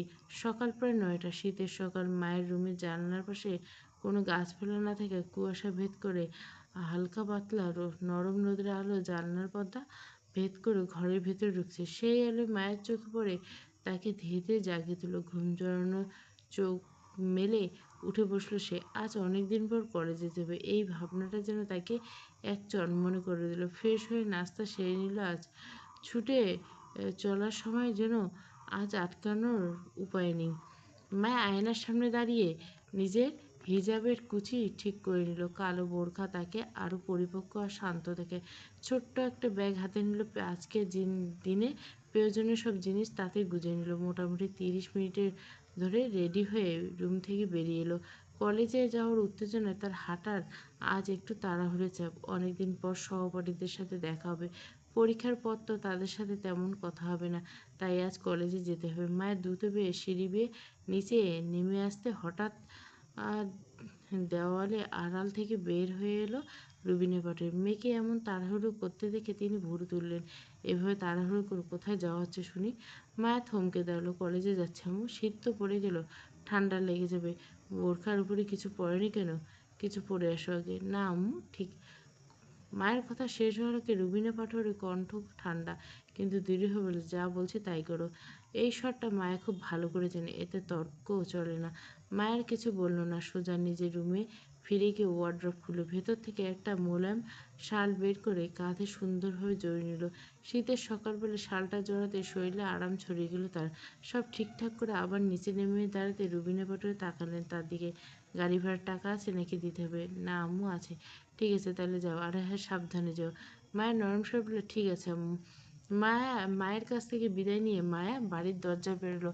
সকালের শীত যেন আরো ঘনীভূত হয়ে তাকে ঘিরে দিল। বাতাসের কুয়াশা এতটাই গাঢ় যে রাস্তার শেষ প্রান্ত বোঝাই যাচ্ছে না। মায়া প্রায় 15 মিনিট ধরে হাঁটছে, কিন্তু আশেপাশে একটা গাড়ি নেই যা চলাচল আছে বা থামছে না। মায়া কুয়াশায় ঢেকে থাকা রাস্তায় বিরান, মানুষের চলাচল একদম নেই। অস্বস্তি ছড়িয়ে পড়তে লাগলো মায়ের মনে। শালটা কাঁধে শক্ত করে টেনে ধরে যেন এমনভাবে নিজের সাহসটা গায়ে জড়িয়ে রাখবে। হঠাৎ ধপ করে 3টা ছায়ামূর্তি কুয়াশা চিরে এসে দাঁড়ালো ঠিক তার সামনে। এতটা হঠাৎ সে মায়ের বুক ধুক করে উঠল। একজনের হাতে সিগারেট ধোয়ার পাক ছেড়ে মায়ের দিকে তাকিয়ে কুৎসিত হাসিতে বলল, হে চুমকি সুন্দরী। মায়ের মুখ ঘৃণায় লাল হয়ে উঠল, রাগে আর ঘৃণা। আপনারা কারা? এইভাবে কি অসভ্যতামি আমার পথ আটকে দিয়ে দাঁড়িয়েছেন কেন? সামনে থেকে সরুন। তার কথা বাতাসে মিলিয়ে গেল। তিনজনে কেউ সরল না, বরং একে অপরের দিকে তাকিয়ে বিকৃত হাসি আসলো। মায়ের কথা বাড়ল না, তাদের পাশ কেটে দ্রুত পা চালিয়ে সামনে এগিয়ে গেল। ঠিক সেই সময় পেছন থেকে সুরিলা কিন্তু ভদ্রমাখা বিদ্রূপ গলায় গান শুরু করলো, চুমকি চলেছে একা পথে, সঙ্গী হলে দোষ কি তাতে। পেছন থেকে আবার আরেকটা কণ্ঠ ভেসে এসলো, এটা ভয়ঙ্কর। হে চুমকি, এই শীতের সকালে সঙ্গী ছাড়া একা একা কোথায়? আমাদের তোমার সঙ্গে নেও না সুন্দরী? বেশি কিছু চাই না এই শীতের মিষ্টি সকালে, শুধু একটু সঙ্গ তোমার। সাথে সাথে আরেকজন সিগারেটের টান দিয়ে ধর উঠল, হে সুন্দরী, হবে নাকি এক ম্যাচ? তারপর তিনজন মিলে অট্টহাসিতে হেঁটে পড়ল। সেই হাসি যেন কুয়াশা চিরে মায়ের চারপাশ বিষধরের মতো পেঁচে উঠল। এমন নোংরা কথা কান পর্যন্ত পৌঁছাতে মায়ের ভেতরে হঠাৎ করে জ্বলে থাকা রাগে আর সাথে সাথে ঢুকে গেল অসহ্য ঘৃণা। শালটা সে শক্ত করে বুকের সাথে চেপে ধরল, যেন এভাবে নিজেকে অসুচি দৃষ্টির হাত থেকে আড়াল করতে পারবে। সে সব শুনল, কিন্তু কথা প্রতিটি শব্দ ছুরির মতো গায়ে বেঁধে গেল। কিন্তু সাহস হলো না পেছনে ঘোরানো। ভয়ে যেন গলা পর্যন্ত উঠে এসে হাত পা ঠান্ডা করে দিল। মায়ের হাঁটার গতি বাড়িয়ে দিল। তার প্রতিটা পদক্ষেপ তাড়াহুড়ো, আতঙ্ক আর সামান্য আশা, কাউকে না কাউকে যদি সামনে দেখা যায়। কিন্তু কুয়াশার বুকের ছায়ার মতো 3টি ফিগার আবার সামনে গিয়ে দাঁড়ালো। মায়ের পথ পুরোপুরি আটকে। মায়া আবার সত্যি থমকে গেল। তার গলা কাঁপছে, নিঃশ্বাস ভারী, চোখে আতঙ্কের ছাপ। ভয়ে ভয়ে মায়া কোনো মতে শব্দ বের করলো, দেখুন, আপনারা যা করছেন মোটেও ভালো কাজ করছেন না। প্লিজ দয়া করে আমার পথ ছাড়ুন। তিনজনে একজন ঠোঁট বাঁকিয়ে এগিয়ে এলো, চোখে কুৎসিত ঝিলিক দিয়ে বলল, যদি না ছাড়ি? মায়া ভয় পেল, গলা শক্ত রাখার চেষ্টা করলো, আমি কিন্তু লোক জড়ো করতে বাধ্য হব। মায়া ছেলেটা ব্যঙ্গ ভরা চারপাশে তাকালো, এখানে তো কেউ নেই, কাকে ডাকবি? কুয়াশা তো আমাদের পক্ষেই আছে সুন্দরী। এই যে কিভাবে তোকে আমাদের নজরে খোলা আর বাকি সব নজরে থেকে আড়াল। এই কথা বলতে পাশ থেকে আরেকটা ছেলে হাত বাড়িয়ে মায়ের কাঁধে ছোঁয়ার চেষ্টা করলো, কিন্তু মায়া আর অপেক্ষা করেনি। তার হাত ঝটকায় বাতাসে কেটে গেছে, চিৎপাটাং করে বসে গেল ছেলেটার গালে। ছেলেটা এত জোরে, থাপ্পড়টা এত জোরে ছিল যে ছেলেটা একটু চলতে চলতে পেছনে সরে গেল। তার চোখে মুখে অবিশ্বাস, মুখে জ্বালা। মেয়েটা যে এমন করতে পারে তা ভাবতেই পারেনি। মায়া কাঁপতে কাঁপতে গলা উঁচু করে বলে, একদম আমাকে ছোঁয়ার চেষ্টা করবে না, এর পরিণতি কিন্তু খুব খারাপ হবে। আরেকটা ছেলে তখন রাগে চিৎকার করে বলল, কি বললি তুই? বলে সে বজ্রের মতো ঝাঁপিয়ে এসে মায়ের হাতটা শক্ত করে চেপে ধরল, এত জোরে যে মায়ের মুখ বিকৃত হয়ে গেল। ছাড়ুন বলছি, ছাড়ুন আমার হাত। মায়া যন্ত্রণা ছটফট করতে লাগলো, চেষ্টা করলো ছেলেটার হাত থেকে নিজের হাত ছুটানো, কিন্তু সে পেরে উঠল না। আতঙ্কে তার কণ্ঠ কাঁপছিল, কেউ আছেন? প্লিজ আমাকে সাহায্য করুন। কেউ আছেন? এই পশুদের হাত থেকে বাঁচান। তার ভয়ার্ত চিৎকারে নীরব রাস্তায় গুমড়ে গুমড়ে প্রতিধ্বনিত হতো। কুয়াশা যেন আরো ঘন হয়ে চারিদিকে নেমে এলো, যেন পৃথিবী তাকে গিলে ফেলতে চেয়েছে। ঠিক তখনই মায়া যা মায়া মুহূর্তে থাপ্পড় মেরেছিল, সে রাগে ফুঁসতে ফুঁসতে সামনে এগিয়ে এলো। এক মুহূর্তে মায়ের শাল টেনে নিল আর এক টানে সেটা রাস্তায় ফেলে দিল। চাদরটা মাটিতে পড়তে মায়ের শিউরে উঠল। শীত নয়, ভয় তাকে পুরো গ্রাস করলো। ছেলেটা মুখের সামনে মুখ এনে দাঁত চাপড়ে বলে, তুই আমাকে থাপ্পড় মারলে? আমাকে? তুই জানিস আমি কে? এর শাস্তি তোকে আজই পেতে হবে, আজ এক্ষুনি। তার চোখ দুটো হিংসায় লাল হয়ে গেছে, যেন মুহূর্তে ঝাঁপিয়ে পড়ে সব কিছু ছিন্ন বিচ্ছিন্ন করে দিবে। মায়ের ছেলেটার কথা একদম ভেঙে গেলো, চোখে পানি জমে উঠলো, গলা কাঁপতে লাগলো। এমনটা করবেন না, প্লিজ আমাকে যেতে দিন। কিন্তু ছেলেগুলো মায়ের কোনো কথা শুনল না। তারা আরও কাছে আসছে, আর হিংস্র ও আরও অমানবিক হয়ে উঠছে। মা ছটপট করতে করতে চিৎকার করলো, বাঁচান, কেউ আছেন, আমাকে বাঁচান। তার চিৎকার কুয়াশা দেওয়ালে গিয়ে পিঠ ঠেকলো। রাস্তা নিস্তব্ধ, কেউ নেই, শুধু তিনটি নেকড়ে মতো চোখের উপর ক্ষুধার্ত দৃষ্টি ঝুঁকে আছে। ঠিক সেই মুহূর্তে ছেলেটা যখন মায়ের গালে হাত তোলার জন্য হাত ওঠালো, মায়ের চোখ শক্ত করে বন্ধ করলো। ভয়ে তার ঠোঁট কেঁপে উঠলো। পরের মুহূর্তে কী হবে সে ভাবতেই পারছে না। আর ঠিক তখনই ধপ, চারিদিকে হঠাৎ বিকট এক ধ্বনি কেঁপে উঠলো। মায়ের বিস্ময়ে গেল, শরীর জমে গেল ভয়ের বিস্ময়ে। তার সামনে থাকা ছেলেটি যেন হাওয়ায় উঠে আবার মাটিতে আছড়ে পড়ল, একেবারে নিস্তেজ, রক্তাক্ত, অজ্ঞান। অন্য দুই ছেলে ভয় পেয়ে এক কদম সরে গেল। মায়ের হৃদস্পন্দন থমকে গেল। এটা কি হলো? কে হলো? ধীরে ধীরে ভালো করে চোখ খুলল। তার চোখ খুলতে তার নিঃশ্বাস আটকে গেল। কুয়াশার ভেতরে পিস্তল হাতে দাঁড়িয়েছে কৌশিক। চোখে আগুন, মুখে কঠিন ছায়া, শরীরের প্রতিটি ভঙ্গিতে অটুট দৃঢ়তা। তার দৃষ্টি উপরে একবার পড়তেই যেন চারপাশে বাতাস ভারী উঠল। মায়া কাঁপতে কাঁপতে তার দিকে এক পা বাড়াতেই হঠাৎ পাশ থেকে একটা ছেলে ঝাঁপিয়ে পড়লো। পকেট থেকে ছুরি বের করে ঝট করে মায়ের গলা চেপে ধরলো। ছুরি গলায় ঠেকাতে মায়ের দম বন্ধ হয়ে আসছিল। মায়া একটু কেসে উঠল। ছেলেটা কৌশিকের দিকে তাকিয়ে দাঁত চেপে গর্জে উঠল, একদম একদম আমার কাছে আসার চেষ্টা করবে না, না হলে এর গলায় এক্ষুনি ছুরি বসিয়ে দিব। ভয়ে মায়ের শরীর কাঁপছে। কৌশিকের চোখ দুটো নিঃশব্দে আগ্নেয়গিরির মতো জ্বলছে, এক সেকেন্ডে বিস্ফোরণ ঘটার অপেক্ষা। কিন্তু কৌশিক এরই মাঝে জোরে হাসলো। কৌশিকের হাসিটা যেন চারপাশের অন্ধকারে বাতাসকে ছিঁড়ে খেলো। ওর হাসিতে এমন এক দম্ভ, এমন এক আগুন, যেন হুমকি নামে জিনিসটা তার কাছে কেবল মজা। পাশে তার গাড়িটা রাখা। এক লাফে গাড়ির বোনেটের উপর উঠে বসলো কৌশিক। এক হাঁটু তুলে তার উপর রেখে বন্দুক ভারী করলো। অন্য হাতটা সিগারেট ধরিয়ে গম্ভীর একটা টান দিল। ধোঁয়ার কুণ্ডলি ভেসে উঠতে সে ঘন গলায় বলল, দেখি তোর কত বড় করেছে, পারলে চালা ছুরি। ছুরিটা ধরে থাকা ছেলেটা কাঁপা কাঁপা করে বলল, আমাদের কাছে আসবি না, না হলে সত্যি সত্যি ছুরি চালিয়ে দেবো। কৌশিক ঠোঁট বাঁকা করে হেসে বলল, তো চালা, বারণ করছে কে? দেখি ছুরির ধার কত, ছুরি চালা, সাহস কে আছে, চালা বেটা। পাশে আরেকটা ছেলে অসহায় বলল, কে রে ভাই তুই? কৌশিক সিগারেটের শেষ টানে নিঃশব্দে ছুঁড়ে মারল। ধীরে ধীরে গাড়ি থেকে নামলো, পদক্ষেপগুলো ভারী, আত্মবিশ্বাস টগবগে। তাদের দিকে এগোতে এগোতে প্রেমিক, ওর পাগল, উন্মাদ, বজ্জাত, অসভ্য, মাতাল প্রেমিক। আর সেই প্রেমিকের প্রেমিকাকে তোরা মারবি, কিন্তু আফসোস, এভাবে মরবে না। কথাটা বলে কৌশিক হঠাৎ থেমে গেল। পরের মুহূর্তে ছিঁড়ে ফেললো নিজের পরনের শার্ট একটানে। উন্মুক্ত হলো তার বুক, জিম করা পেশিগুলো উত্তেজনায় ফুলে উঠল। কৌশিক ধীরে ধীরে পিস্তল হাতে ছেলেগুলোর দিকে এগিয়ে গেল। ওদের হাত পা কাঁপছে এলোমেলো। ছুরিটা ধরা ছেলেটা কাঁপতে কাঁপতে মায়ের গলা চাপ বাড়িয়ে ফেলছিল। কৌশিকের কাছে যেতে ছেলেটা হাতটা শক্ত করে চেপে সরিয়ে নিল মায়ের গলা থেকে।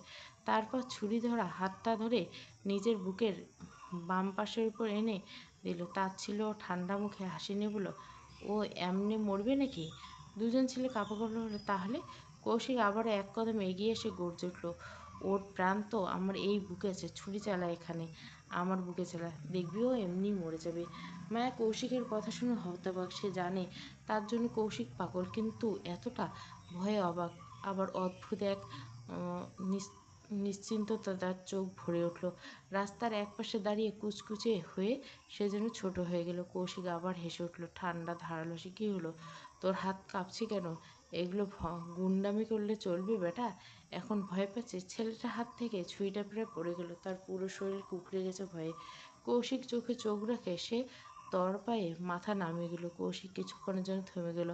তার চোখে মুখে রাগে লাল নেমে আসা আগুনের মতো জ্বলছে। পরের মুহূর্তে গর্জে উঠল, চালা ছুরি, নাহলে তোদের মাথার খুলি এখানে উড়িয়ে দেবো। কথাটা বলে একটু থামলো, অতঃপর রাগান্বিত স্বরে আবার বলল, রাস্তাঘাটে মেয়েদের নিয়ে মজা করা অনেক শখ, তাই না? এখন যদি তোদের এই ছুরি দিয়ে তোদের জিনিস দুটো উধাও করে দেই। এই কথা শুনতে পাশের ছেলেটা ভয়ে কেঁপে উঠল। তার মুখ সাদা হয়ে গেছে। হঠাৎ কৌশিক পায়ে লুটিয়ে পড়লো, কাঁদো কাঁদো সব বলল, ভুল হয়ে গেছে ভাইজান, আমাদের যেতে দিন। এই কান ধরছে, আর কখনো এমন কাজ করবো না, প্লিজ ছেড়ে দিন। তার কথার মাঝে মায়া মুখ তুলে বলল, কণ্ঠ কাঁপছে, না কৌশিক ভাই, একদম ছাড়বেন না। ওরা আমাকে খুব বাজে নোংরা কথা বলছিল, আমাকে খারাপভাবে স্পর্শ করার চেষ্টা করছে। মায়ের এই একটা বাক্য কৌশিকের ভেতরে সবটা নিয়ন্ত্রণ যেন ভেঙে গেল। একজন তো গুলিবিদ্ধ হয়ে অবচেতন হয়ে পড়ে রইল, বাকি দুজনের উপর শুরু হলো তাদের আসল দুঃস্বপ্ন। কৌশিক আর সময় নিল না, ইচ্ছে মতো একের পর এক বসাতে লাগলো। ছেলে দুটোর নাক মুখ দিয়ে গরম রক্ত, তারা ছটফট করতে করতে শেষে রাস্তায় লুটিয়ে পড়লো। তাদের গোঙানি থেমে গেল, নিঃশ্বাস ভাঙা ভাঙা। কৌশিক আবারও ঘুষি তুলল।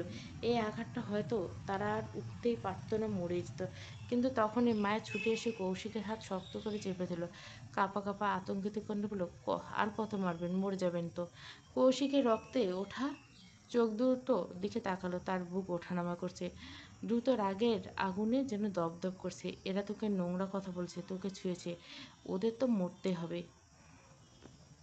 সে গুলি করার জন্য পিস্তলটা তুলতে মায়া ছুটে এসে তার শক্ত হাত ধরে ফেলল। কাঁপা কিন্তু দৃঢ়কণ্ঠে বলে, কী করছেন এসব? অনেক হয়েছে কৌশিক ভাই, যা মারার দরকার ছিল এর চেয়ে বেশি মেরেছেন। 4-5 মাস ওরা হসপিটালের বিছানা থেকে উঠতে পারবে না। মায়া একটু থামলো, তারপর কৌশিকের দিকে তাকিয়ে বলল, প্লিজ আপনি এবার শান্ত হন। মায়ের এই কথাগুলো শুনতে কৌশিকের রাগ যেন মোমের মতো ধীরে ধীরে গড়ে গেল। সে গভীর নিঃশ্বাস, তার চোখের আগুন একটু নরম হলেও শুধু কৌশিকের জন্য। কৌশিক হাঁটু গেড়ে বসে পড়ল ছেলে দুটোর কাছে, দুজনের গাল দুটো শক্ত করে চেপে ধরে নিচের দিকে টেনে নিল। এক এক করে স্পষ্ট হুমকির চেয়ে গভীর গলা বলল, আজ মায়ের জন্য তোদের ছেড়ে দিছি, না হলে এতক্ষণে তোদের উপরে পাঠিয়ে দিতাম। ছেলে দুটো সশস্ত্র সে তাকিয়ে কাঁপছে আর হাঁপাতে হাঁপাতে শ্বাস নিচ্ছে। কৌশিকের মুখটা আরও কাছে এলো। নেক্সট টাইম আর কোনোদিন যদি একটা বারের জন্য কোনো মেয়ের সাথে অসভ্যতাম করিস আর সেটা যদি আমার চোখে পড়ে, সেই দিনে তোদের শেষ দিন। মনে রাখবি, সেই দিন তোদের বাঁচানোর জন্য কোনো মানুষ জন্মায়নি এই দুনিয়াতে। তোদের মুখটা চিনে রাখলাম, মনে রাখিস, নেক্সট টাইম ছাড় নেই। বলে কৌশিক উঠে দাঁড়ালো। শরীর আগের সেই দাপট, তবু কণ্ঠে এক অদ্ভুত শান্তি ফিরে এসেছে। দাঁড়ানোর সঙ্গে সঙ্গে পকেট থেকে কিছু টাকা বের করে রক্তাক্ত শরীরে থাকা ছেলেগুলোর মুখের উপর ছুড়ে দিল। এখনই হসপিটালে যাওয়া পর্যন্ত ভাড়া আছে, টাকাগুলো তোল আর আমার সামনে থেকে তাড়াতাড়ি চলে যা, নাহলে তোদের এমন মার মারবো তোদের বাবা মারা ছেলের লাশ চিনতে পারবে না। যা পালা। বুক চাপড়াতে নীরবতা। ছেলেগুলো কাঁপতে কাঁপতে টাকা কুড়োতে লাগলো। কৌশিক আর পিছনে ফিরে হাঁটলো সরাসরি মায়ের দিকে। রাস্তার পাশে পড়ে থাকা মায়ের চাদরটা তুলল, হালকা ধুলো ঝেড়ে নরম হাতে মায়ের কাঁধে পেঁচিয়ে দিল চাদরটা। মায়া কিছু বলতে পারল না, তার বুক ধড়ফড় করছে, চোখ ভিজে উঠছে অজান্তে। এরপর কৌশিক মায়ের হাতটা নিজের হাতে জড়িয়ে নিয়ে গাড়ির দিকে হাঁটা দিল। মায়া কোনো প্রতিরোধ করল না। কৌশিকের সেই শক্ত উষ্ণ হাতে যেন সেই নিরাপত্তা পুরো পৃথিবী খুঁজে পেল। গাড়িতে বসে পড়তে দেখা গেল কৌশিকের গায়ে শুধু একটা প্যান্ট, উন্মুক্ত বুকজোড়া, হালকা ধুলো, ঘাম আর কয়েক জায়গায় তাজা রক্তের দাগ। তবুও চোখ সরানো দেয়। মায়া তাকিয়ে আছে স্থির নিঃশব্দে। কৌশিক গাড়ির ইঞ্জিন চালু করলো। শীতের কুয়াশা আরও গাঢ়, নিঃশ্বাস নরম ধোঁয়া ফুটে উঠল। হঠাৎ সে বলল, কী হলো, এমন করে দেখছিস কেন? মায়া চমকে উঠল, তবে চোখ ফিরিয়ে নিতে পারল না। গলা শুকিয়ে আসছে, আমতা আমতা করে বলল, আপনার তো এই সময় অফিসে থাকার কথা ছিল, কিন্তু আপনি এখানে এই সময়? কৌশিক মায়ার দিকে গম্ভীর চোখে তাকালে মায়া চুপ হয়ে গেল। হৃদয় যেন থেমে গেছে, কিছু বলতে পারছে না। কৌশিক ধমকানোর স্বরে বলল, তোর বাড়িতে গাড়ি নেই? মায়া হঠাৎ কেঁপে উঠল, হাত লুকিয়ে অল্প আওয়াজে বলল, ধমকাচ্ছেন কেন? কৌশিকের চোখ থেকে সরাসরি ধমকের ঝলক লাফ দিয়ে মায়ের কানে পৌঁছল। আবারও সে একই স্বরে উত্তর দিল, যা বলছে উত্তর দে। মায়া কাঁপা গলায় কাঁপতে কাঁপতে মুখে এলো, আছে। তাহলে গাড়ি ছাড়া বের হলি কেন? মায়া কিছুটা হচকা স্বরে মুখ খুলল, ওই আসলে কি, ওই আসলে? মায়া অবশেষে গভীর নিঃশ্বাস নিয়ে বলল, আরে আমার কথাটা শুনুন, আপনি জানেন না আমাদের কয়টা গাড়ি? আপনার মতো এত বড়লোক আমরা নই।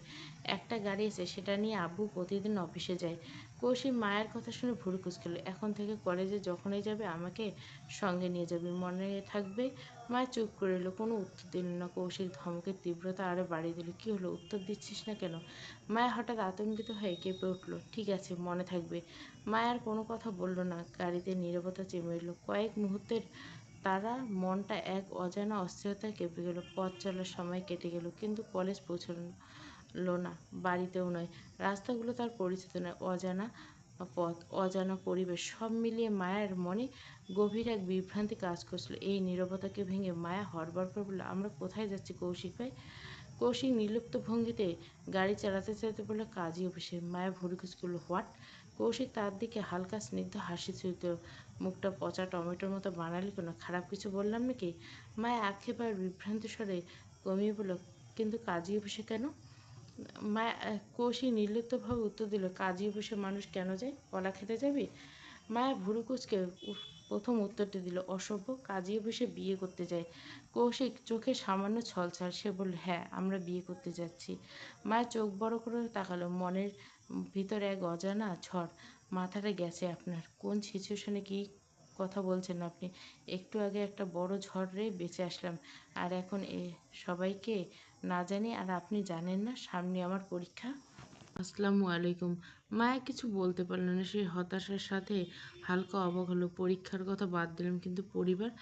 এইভাবে সবাইকে না জানিয়ে আমি আপনাকে বিয়ে করতে পারবো না। কৌশিক মায়ের দিকে এক দৃঢ় দৃষ্টিতে তাকালো, তারপর বলল, আমি আসতে আর একটু দেরি হলে আমার মুরগি অন্য শিয়ালের শিকার হয়ে গেছে। তোর পরীক্ষা হোক তেল বানের জলে। আমি আর রিস্ক নিতে চাচ্ছি না, আর নিতেও পারবো না।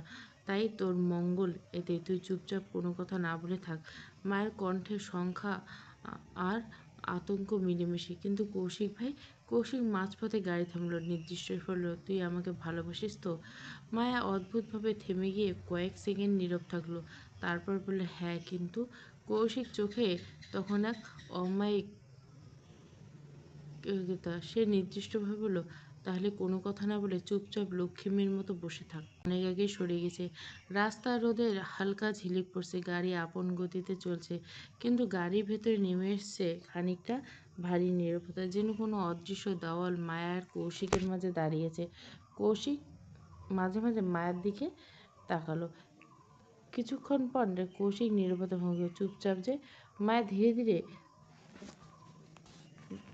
মাথা ঘুরিয়ে তার দিকে তাকালো, চোখে কোনো বাক্য নেই, মুখে একটা শব্দ নেই। কৌশিক আবার বলে, এবার একটু জোরে, কি হলো, কথা বলছিস না কেন? মায়ের সামান্য গম্ভীর মুখ করে খুব নরম ছিল, এমনি এমনি। কৌশিক ধীরে ধীরে জিজ্ঞাসা করলো, কথা বলতে ইচ্ছে করছে না? মায়া জানলায় বাইরে তাকিয়ে ছোট্ট করে বললে, না, আমার সাথে? মায়া কথা নাড়ল, কৌশিক ঠোঁটের কোনো তাচ্ছিল্য হাসি চেপে বলল, ঠিক আছে, বলিস না। মায়ের কিছু বলল না, শুধু মুখ গম্ভীর করে চাদর গায়ে জড়িয়ে বসে রইল, যেন চারপাশে সব কিছু থেকে নিজেকে গুটিয়ে নিয়েছে। কৌশিক আবারও আর চোখে তার দিকে তাকালো। মায়ের চোখে চোখ পড়তে সে মিটিমিটি হাসলো। বিস্মিত বিরক্তিতে মায়ের দিকে তাকিয়ে বলল, একটু পর পর আপনি আমাকে দেখে এভাবে মিটমিট করে হাসছেন কেন? কৌশিক গম্ভীর ভাব করার চেষ্টা করলো, কথার ভেতরে স্পষ্ট খুনসুটি। তোকে দেখে? কৌশিক তার চিপকেলিকে দেখে হাসছে। তোর কোনো সমস্যা নেই, আমার হাসিতে নজর দিস না। সমস্যা থাকলে চোখ বন্ধ করে থাক। ওই চিপকেলিটা আমি। যাক, স্বীকার করলেই থাকলে। মায়ের বিরক্তি হয়ে মুখ মুখ ঘুরিয়ে বলল, অসহ্য। কৌশিক হালকা হেসে গ্লাসে টোকা মারল। তা এই তো, একটু অপেক্ষা কর, বিয়ের পর তোর সব ধাঁচ মিটাচ্ছি। বিয়ের শব্দটা মায়ের কানে যেতে সে বুক ধড়ফড় করল। এক মুহূর্ত দেরি না করে দ্রুত বলল, শোনেন না কৌশিক ভাই, শোনেন না। হ্যাঁ, কি বল? মায়ের কণ্ঠটা একটু কেঁপে উঠল, বিয়ের বিষয়টা নিয়ে আর একটু ভেবে দেখলে হয় না? কৌশিক সরাসরি বলল, ভেবে কাজ নেই, কিন্তু কেন? শুভ কাজে দেরি করতে নেই। মায়ের চোখে মুখে আতঙ্কের ছায়া স্পষ্ট, কণ্ঠটা কেঁপে উঠল শব্দ করে, আমার খুব ভয় করছে কৌশিক ভাই। কৌশিক হালকা হেসে আশ্বস্ত করলো, আমি তো আছি, ভয় পাবার কিছু নেই। কৌশিকের এই আশ্বাস যেন মায়ের বুকের ভেতরে অস্থিরতা পুরোটা নামাতে পারল না। সে আবারও চুপ হয়ে গেল, ঠোঁট সিল করে নিল, মুখ দিয়ে আর কোনো একটা শব্দ বেরোল না। গাড়ির ভেতর নিস্তব্ধতা যেন আরো ভারী হয়ে উঠল। কৌশিক কিছু বলল না। ঠিক 11:50 কৌশিকের গাড়ি এসে থামল শহরের এক বিশাল উঁচু বিল্ডিংয়ে। দরজা খুলে দুজনে নেমে পড়তে ঠান্ডা বাতাসের ঝাপটা কৌশিক আর মায়ের মুখে এসে লাগলো। মায়ের সাথে সাথে চাদরটা আরো ভালো করে শরীরের সাথে চেপে নিল। গাড়ির দরজা খুলে অপর পাশ থেকে কৌশিক নামতে আশেপাশে তাকে মেয়েরা আচমকা থমকে গেল। তাদের দৃষ্টি যেন বিস্ময়, কৌতূহল আর মুগ্ধতার মিশ্রণ। কৌশিকের সুঠাম জিম করা দেহ, প্রশস্ত কাজ স্পষ্ট সিক্স প্যাকের অবয়ব, আর কারো চোখ যেন সচ্ছিল না। পাশে দাঁড়িয়ে থাকা দুই তরুণী নিজেদের সামলাতে না পেরে ফিসফিস করবে, ওয়াও কি বডি, কি হ্যান্ডসাম দেখতে ছেলেটা। তারই পাশে বান্ধবী অতিরিক্ত সাহস সঞ্চয় করে একটু জোরে বলল, হে হ্যান্ডসাম চকলেট বয়, তোমার নাম্বারটা দেওয়া যাবে? কথাগুলো সোজা তীরের মতো বিঁধল মায়ের কানে, প্রতিধ্বনির মতো মাথার ভেতরে ঘুরতে লাগলো। আর সহ্য হলো না। কৌশিক মুখ খুলে সামান্য কিছু বলতে যাচ্ছে, ঠিক সেই মুহূর্তে মায়া তার চাদরটা বাড়িয়ে কৌশিককে ঢেকে দিল। কৌশিক সাথে সাথে অবাক হলো, কী করছিস? যে চাদরটা সরাতে যাবে এমন সময় মায়া তার দিকে চোখ রাঙিয়ে গলা উঁচু করে বলে, এই চাদরটা যদি আপনার শরীর থেকে 1 ইঞ্চি সরে, তাহলে আপনাকে আমি সোজা পৃথিবী থেকে সরিয়ে দেব বলে দিলাম। কথা শেষ করে সে ঘুরে তাকালো ওই মেয়েদের দিকে। তারা এখনো কৌশিকের দিকে মুগ্ধ চোখে চেয়ে আছে। মায়া আর এক মুহূর্ত দেরি করল না। রাগে গা কাঁপতে কাঁপতে দুজনের সামনে গিয়ে আঙুল তুলে বলল, তোদের ঘরে বাপ ভাই নাই নাকি? রাস্তাঘাটে পরপুরুষকে কীভাবে কথা বলতে হয় তোদের এটা শেখায়নি? একটা ছেলের দিকে কীভাবে তাকাতে হয়, কথা বলতে হয়? লজ্জা করে না? নির্লজ্জ, বেহায়া, অসভ্য মেয়ে কোথাকার। মায়ের কণ্ঠটা এত দৃঢ় আর উচ্চ ছিল, আশেপাশে প্রায় সবাই শুনে পেল। অনেকে থেমে তাকিয়ে রইল। কারো মুখে হাসি, কারো চোখে বিস্ময়। মেয়ে দুটো লজ্জায় চুপসে গেল। মুখে ভেঙে ছাপার মতো ভঙ্গিতে দ্রুত জায়গা ছেড়ে সরে দাঁড়ালো তারা। মেয়ে দুটো লজ্জায় মুখ ঢেকে চলে যেতে চারপাশে আবার ধীরে ধীরে স্বাভাবিক হয়ে উঠল।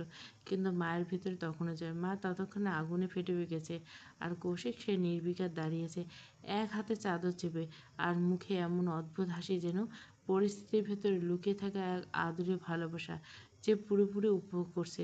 মায়ের কড়া চোখে তাকাতে সে দ্রুত চোখ সরিয়ে নিল, কারণ সে জানে এই মানুষটা রাগের আগুন ধরালে সেই শেষমেশ পুড়ে ছাই যাবে। কৌশিক কিছু বলার আগে মায়া মুখ খিচে গম্ভীর করে বলল, আপনাকে আমি। কথা আটকে গেল তার, কিন্তু রাগে লাল হয়ে থাকা মুখ দেখে কৌশিক বিস্মিত। পরক্ষণে ঠোঁট কামড়ে দুষ্টু হেসে বলল, জেলাস, বহুত জেলাস। মায়া আরও চটে উঠল, আপনার জেলাসের গোষ্ঠী। আপনি আমার সাথে কথা বলবেন না? আমি কেন কথা বলবো না? এখানে আমার দোষ কি শুনি? কথাটা বলে কৌশিক উদাস ভঙ্গিতে হাত ভাঁজ করলো। মায়া যেন বিস্ময়িত। তো আপনার দোষ? খালি গায়ে দাঁড়িয়ে ছিলেন কেন? ও আচ্ছা আচ্ছা, মেয়েদের নিজেদের বডি তা দেখানোর জন্য না, ছেলেদের এসব চালাকি আমি খুব ভালো করে জানা আছে। কৌশিক বিরক্ত হয়ে মাথা চুলকোলো। তোকে বাঁচাতে গিয়ে আমার শার্ট। তার কথা শেষ করতে দিল না মায়া। ঝাঁঝালো বলল, আর বাহানা দিবেন না। এক্সট্রা একটা শার্ট গাড়িতে রাখা যায় না? ভুল যারই হোক না কেন, ঘুরে ফিরে সরি ছেলেদেরকে বলতে হয়। কৌশিক সেটা ভালো করে বুঝতে পারলো। কথা ভাবতে কৌশিক এবার হেসেই পেল। মাথা নেড়ে ধীরে ধীরে মায়ের দিকে এগিয়ে এলো, শান্ত, নরম। সরি জান, আমার ভুল হয়ে গেছে। এবার শান্ত হ। আর এখন থেকে একটা নয়, দুটো করে শার্ট রাখবো। খুশি? মায়া কোনো উত্তর দিল না। কৌশিক আবার বলল, সরি জান, বললাম তো জান। মায়া আর চোখে তাকিয়ে আছে। ঠিক আছে ঠিক আছে বলে মায়া উল্টে দিকে দাঁড়ালো। ঠিক কী মনে করে বিল্ডিংয়ের একটু উপরে তাকাতে দেখলো উঁচু বিশাল বড়। ঠিক তখনই দৃষ্টি আটকে গেল পঞ্চম তলা ঝুলে থাকা সাইনবোর্ডটা, বড় বড় অক্ষরে লেখা কাজী অফিস।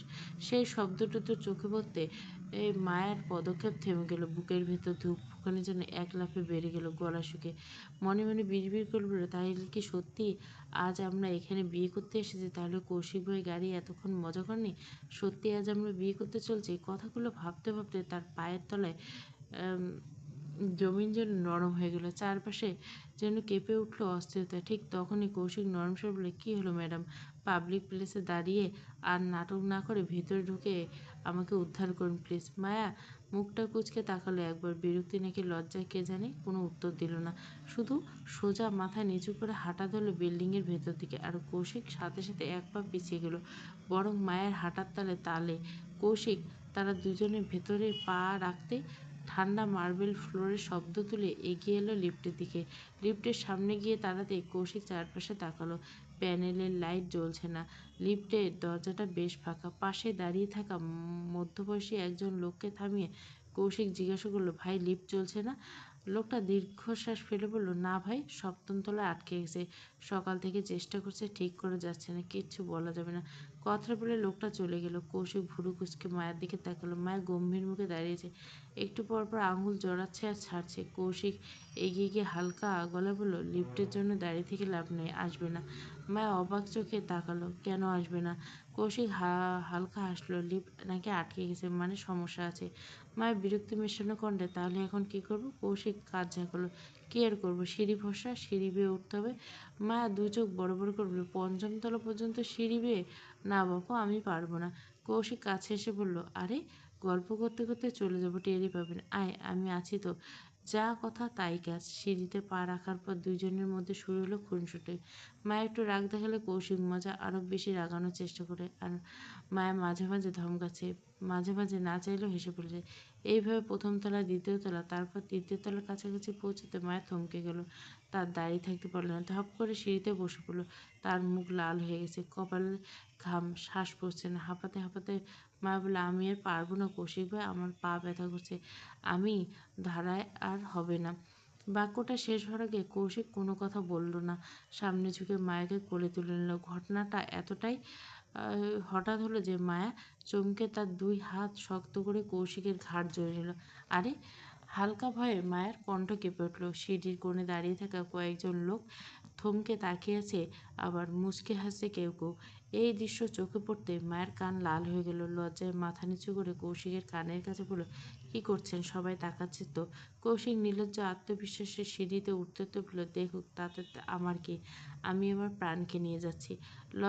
মায়ের লজ্জায় লাল হয়ে ফিসফিস করে বলল, ইস কি অসভ্য। কৌশিক হেসে বলল, তোরই তো। মায়া ভুরু কুচকে বলল, কি আমারই তো? কৌশিক হালকা ঠাট্টার স্বরে ফিসফিস করে বলল, এই যে আমি নামক অসভ্যটা। কৌশিক দুষ্টু বাক্য শুনে মায়ের গাল মুহূর্তে লাল টমেটোর মতো হয়ে গেল। সে এক মুহূর্তের জন্য কৌশিকের চোখ দুটো ওর দিকে তাকাতে পারল না। লজ্জায় মুখটা লুকিয়ে ফেলল কৌশিকের উন্মুক্ত বুকে।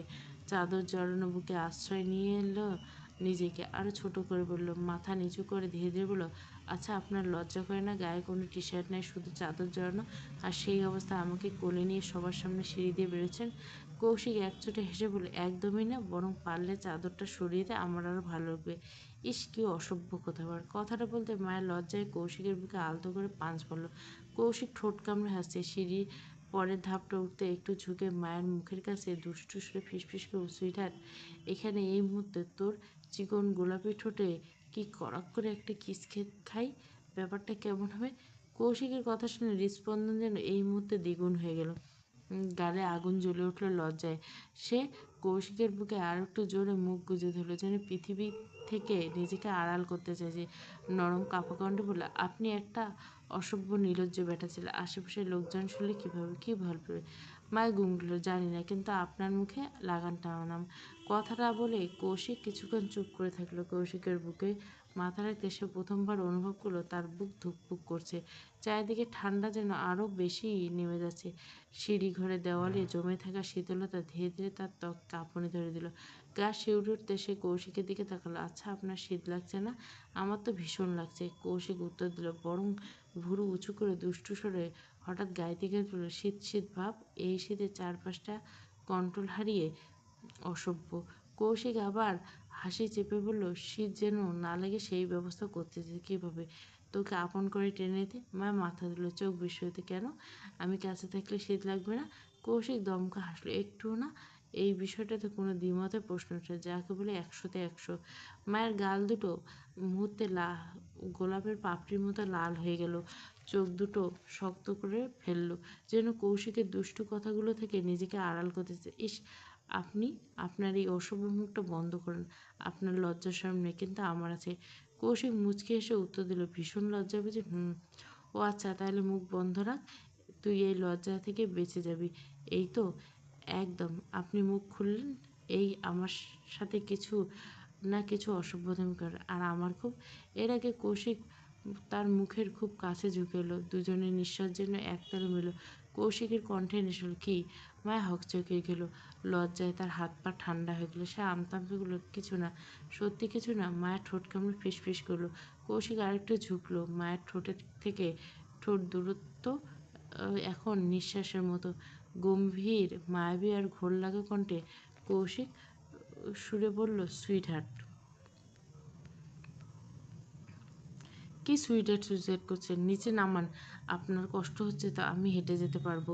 মায়ের গলার একরাশ সংকোচ থাকলেও কৌশিকের বলিষ্ঠ হাতের বাঁধনে আলগা হওয়ার কোনো ছন্দ নেই। সে সাবলীল ছন্দে মায়াকে পাজা কোলে করে সিঁড়ি বেয়ে উপরে উঠতে উঠতে নীরব কই, আমার তো বিন্দুমাত্র কষ্ট হচ্ছে না, বরং তোকে এভাবে সবার সামনে কোলে তুলে সিঁড়ি বেয়ে উপরে উঠতে আমার বেশ ভালোই লাগছে। মায়া একটু অভিমানের সুরে ঠোঁট ফুলে বলল, আপনি না আমার একটা কথা শুনে না, সবসময় নিজের জেদ বজায় রাখেন।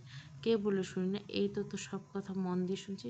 কচু শোনেন। মাথা ঘুরিয়ে বিড়বিড় করে উঠল, উত্তর দিল। কৌশিক এবার হালকা ভুরু কুঁচকে মায়ের চোখের দিকে তাকে ধমক দিল, এত কথা বলিস না, চুপচাপ থাক। কৌশিকের সেই শাসন ভরা কথা শুনে মায়া আর কথা বাড়ানোর সাহস পেল না। সে নাক মুখ কুঁচকে গাল ফুলে এক হাত দিয়ে কৌশিকের গলাটা আরো শক্ত করে জড়িয়ে দিল। কৌশিক এক বুক তৃপ্তি নিয়ে নিজেকে মায়ের বুকের খুব কাছে আগলে নিয়ে আপন মনে ধীর লয়ে বেয়ে উঠতে লাগলো। মিনিট খানেকের মধ্যে তারা পঞ্চম তলায় পৌঁছালো। কৌশিক অত্যন্ত সতর্কতার সাথে মায়াকে কোল থেকে নামিয়ে দিল। মাটিতে পা রাখতে মায়া নিজের কুঁচকে যাওয়া জামাটা টেনে টুনে ঠিক করলো এবং ওড়নাটা চারপাশে ভালো করে পেঁচিয়ে নিল। মায়া যখন একটু ধাতস্থ হলো, কিছুটা বলতে যাবে, ঠিক তখনই কৌশিক গম্ভীর গলা বলল, হয়েছে তোর গোছগাছ, এখন চল আমার সাথে। কৌশিকের এমন হুকুমের সুরে মায়া মনে মনে একটু বিরক্ত হলো।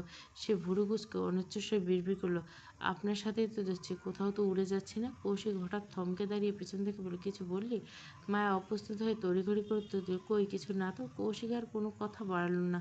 তারা দুজনে এসে দাঁড়ালো বিশাল এক রাজকীয় কক্ষের সামনে। রুমের চারপাশে হরেক রকমের তাজা ফুলের সুবাস আর বর্ণিত সাজসজ্জার লামাতে।